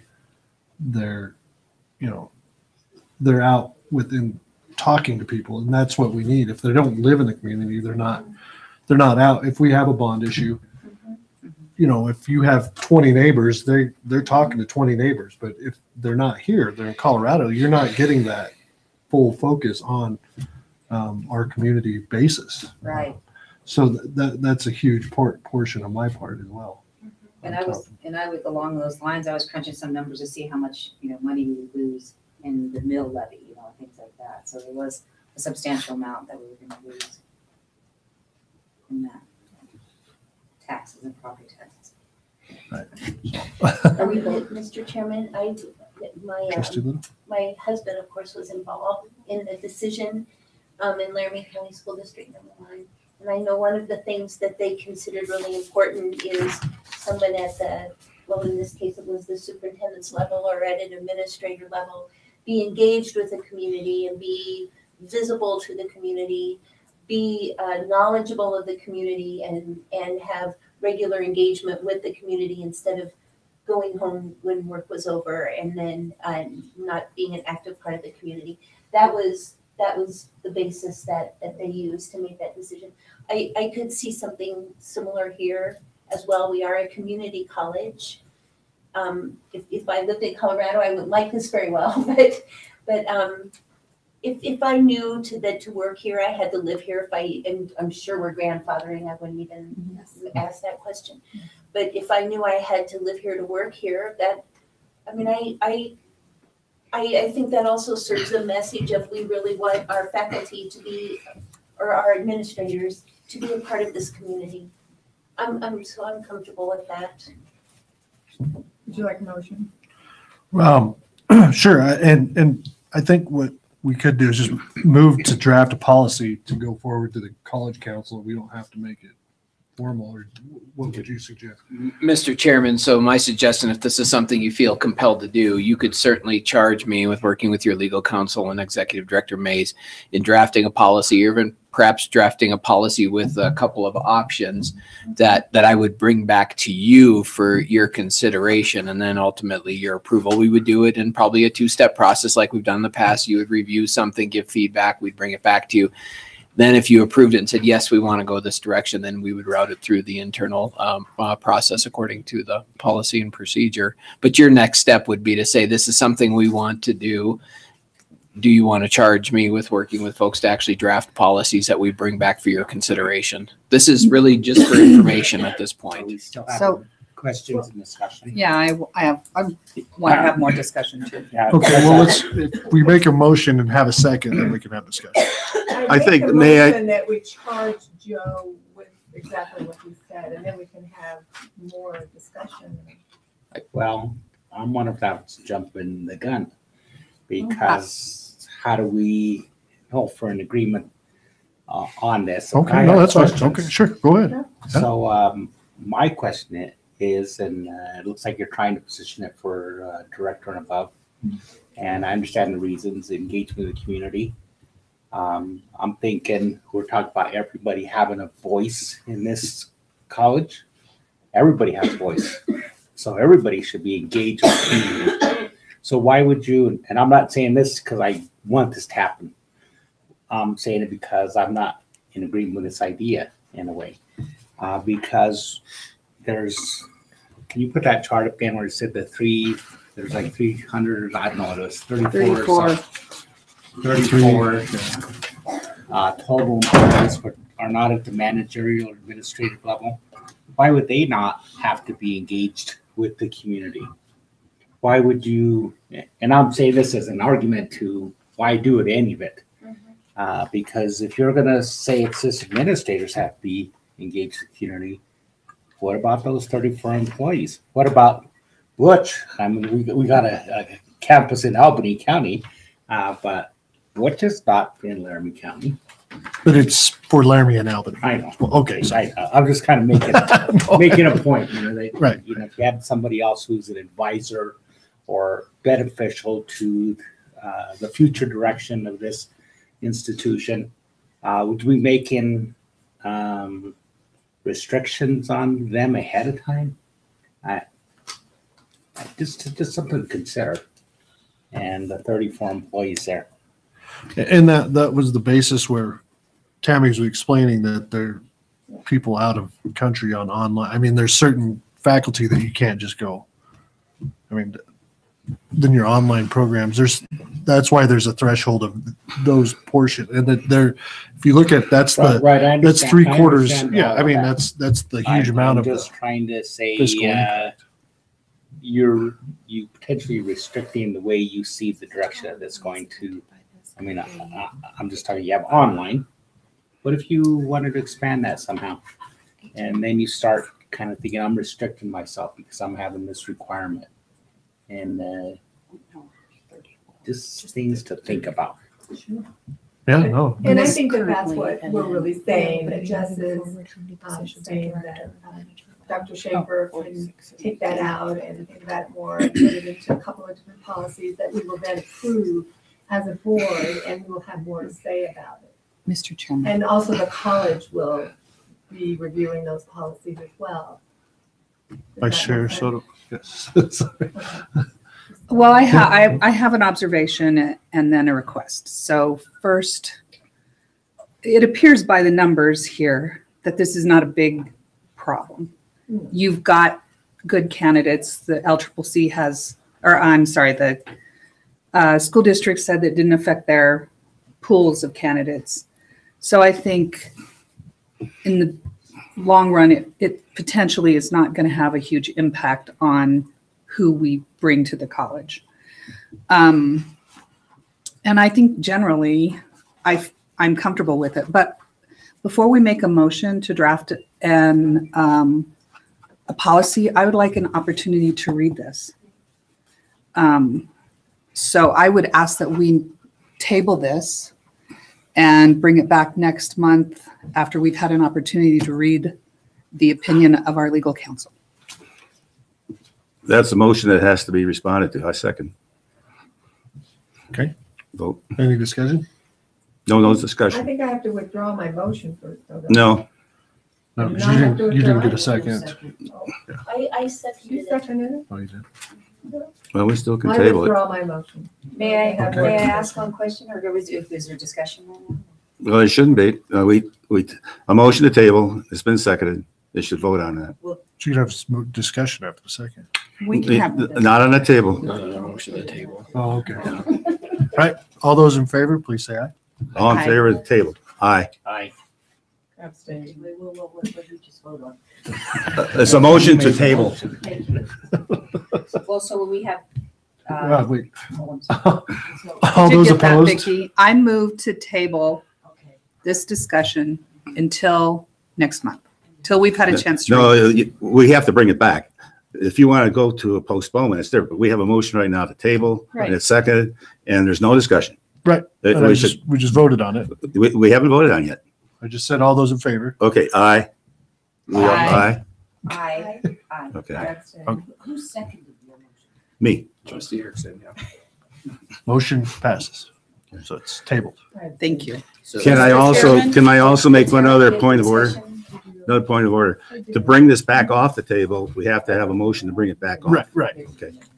So if we have any further questions like to ask our council. Yeah, you can definitely. Mr. Chairman, if I may. Have a directed conversation, provide some focus before next month's meeting.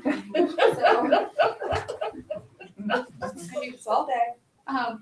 So review the memorandum, but keep in mind is if we move forward with the policies, and it seems to be generally where the body is moving towards, is to look at those factors. I put them in bold, that the courts have identified as being legal justifications for having policies or laws for residency requirements. So that should stir up some ideas for you to provide some of those justifications as applied here. I think to break it down further for you, what we're looking at here is 46 and 18 employees, so approximately 75 positions that could be subject to the policy. So that's another way to analyze the financial data potentially, recognizing that people would be grandfathered in, and so it would only be new positions moving forward. But there's different ways to understand it in the big picture perspective. So as you move forward, what I would hope to hear from you at the next meeting for Dr. Schaefer and I to prepare a policy with Director Mays is, do you want to move forward with the policy? Do you want it to be administrators and managerial employees? 3, and why? And be prepared to provide those bases based on the information that you have in a public meeting and something that we can expressly incorporate in the policy. If you have questions about that based on the memorandum, feel free to reach out to me anytime. I'm happy to answer those questions. Mr. Chair, I totally agree with what she said, and I just want to make one other comment, that if this tabled item doesn't come back on the table, it's basically dead. So if there's going to be a discussion on this about a particular motion going forward, the table has to come off and it's back in our discussion. So you want us to forget? Is that no, I'm just making the observation that to bring it back for discussion, right, is going to require getting it off the table. If it doesn't get off the table, it doesn't come back to discussion. Correct. And how do we do that? Just move to bring it back. You do that. Just move to bring it back, so it goes on the agenda and we can either move to bring it back. Yeah, it'd probably be a new business or New business. what do you have? I can do that. Sarah had the Robert's rules on this. Yes, no, you're fine. I think we're adjourned. New business? No, it's That's Robert's what we rules. bring back. Yes, No, it's the chair. you can do that. Okay. This is some tremendous work. All right. That's the important statement. Board member update. Spend more time. What am I doing here? Board reports. What's the standing agenda? I Maybe this is where we bring it up. has to be a reason support rationale. Yeah. That's going to vote the case. Yeah. To Yeah, the that's court. what we'll bring it up. Under new business or? Where are we? Board reports. We're under board reports. What did I have to? That's just your placeholder, Mr. Chairman, in case there's anything for the board to report. My guess is there's nothing. No. Judging by the time. Trustee Erickson, can you please? Mr. Chair, I'm going to make this very, very quick because the F&F committee did meet. We reviewed the kinds of things that were reviewed by Vice President Johnson. One thing that came up that we are now, at least I'm more familiar with, is that there is an RFP going out. I don't know if it's already gone out for the agriculture master plan, but that's upcoming.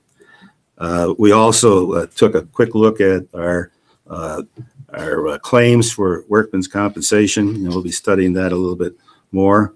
And given that, I'll make a motion to approve the current and auxiliary fund balance sheets, the current and auxiliary fund budget reports, and the procurement and contracting report for December 2018.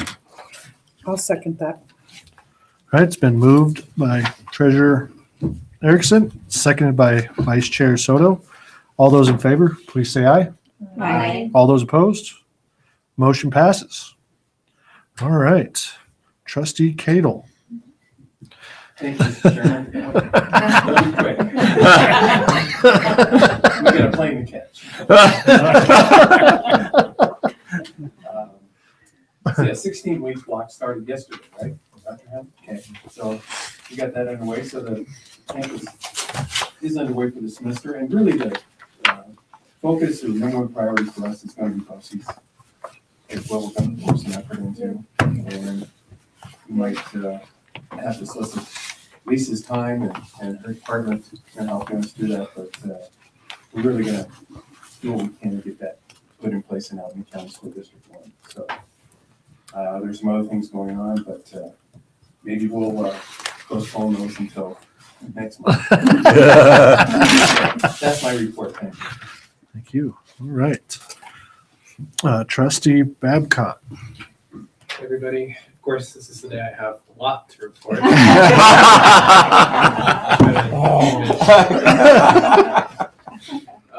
It's the week of welcome right now, so got a couple events going on. Looks like tomorrow we're having an open house in the Crossroads showcasing the IT support deck, the Veterans Lounge, student engagement and diversity office, and the high school programs / Gear Up. So each room's going to have different food, and it's sort of to encourage the students to get to know that it's like their space. Is it all exact, what is it, at lunchtime? It'll be from 12 to 2 in the Crossroads. So, and then the student government, we're going to be presented with the course fee changes. It's happening tomorrow, right? Maybe not. I don't know. Yeah, no, actually, Mr. Chairman, Trustee Babcock, I believe at the request of Zeke Sorensen, we're actually going to bump that into your next meeting just because this is your first week back. Yeah. Okay. The student activity fee allocation process will take place this semester. So applications will be accepted starting January 28th, and student organizations will have until February 22nd to apply for funding for the 2019-2020 academic year for the student activity fee. Presentations for student government from student organizations who apply will be scheduled and take place in March. And senators will deliberate to make their allocations recommended in April, for recommendations in April. We're holding a blood drive on campus February 28th in, as of right now, the student lounge, assuming we can get it. And we're doing a content analysis on the senator meet and greet we did last year. We should have the report ready by our meeting next month. A total of 68 students provided feedback. We asked them questions about the food on campus, advising, and to identify any issues they felt as students on campus. I specifically tried to target people who lived on campus when I was speaking, because a lot of people who lived on campus didn't really care. But the ones on campus actually showed some things they wanted to see changed. So we should have a summary for that, our next meeting. That's all I have to report. Thank you. Yeah. Also, I think it was Trustee Merrill, you had asked about attending our meetings. Yes. I spoke with Zeke about that. So I believe it's either every Monday or after every meeting, he should be able to write up an agenda for our next meeting. Okay. He told me that if you want to, our meetings are open to the public, so you can always drop by. But if you want to know specifically what we're doing, just contact him and he can let you know. Okay. So every other Monday, like I believe that's this what he told Monday? me. Did you have a meeting on Monday? No, we haven't had a meeting started yet. school. You So I would say by next Monday, he would have an agenda. Maybe If I remember correctly. our esteemed secretary could let us know. Yeah. When those meetings are and where. Okay. Thank you. And I could let you know where they are right now. They're in the Crossroads building, Crossroads. right when you come in the first meeting room on the left. Perfect. The I know only, where it is. it's only to the left. So you're walking to the wall. There's a Right. big conference room there. Yeah. Now, could I make a motion just to make Trustee Merrill the student liaison for the Board of Trustees between both? I second that motion. I would Here, love here. to do that. Here, here. Okay. Thank Okay, you. all those in favor say aye. Aye. All those opposed? Okay, motion passed. All right, now, new business. Can we just move this to the next meeting? Yeah. I'm happy to do that, Mr. Chairman. We will move that to the next meeting. Let's see, additional items.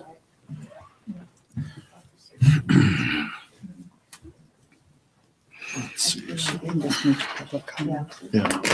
All And I'll right. move the next.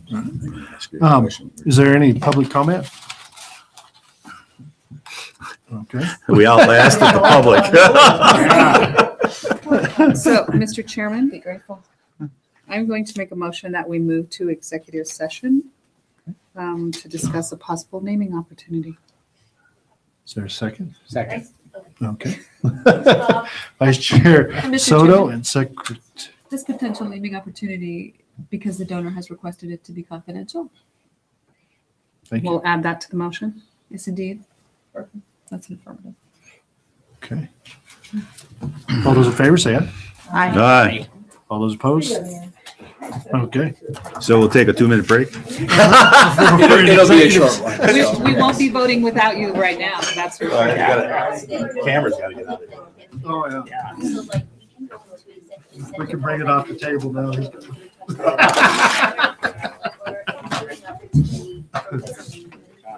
Yeah, thank you. Yeah. Be careful. Yes.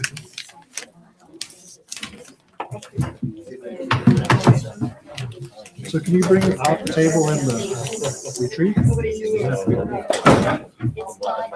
Anytime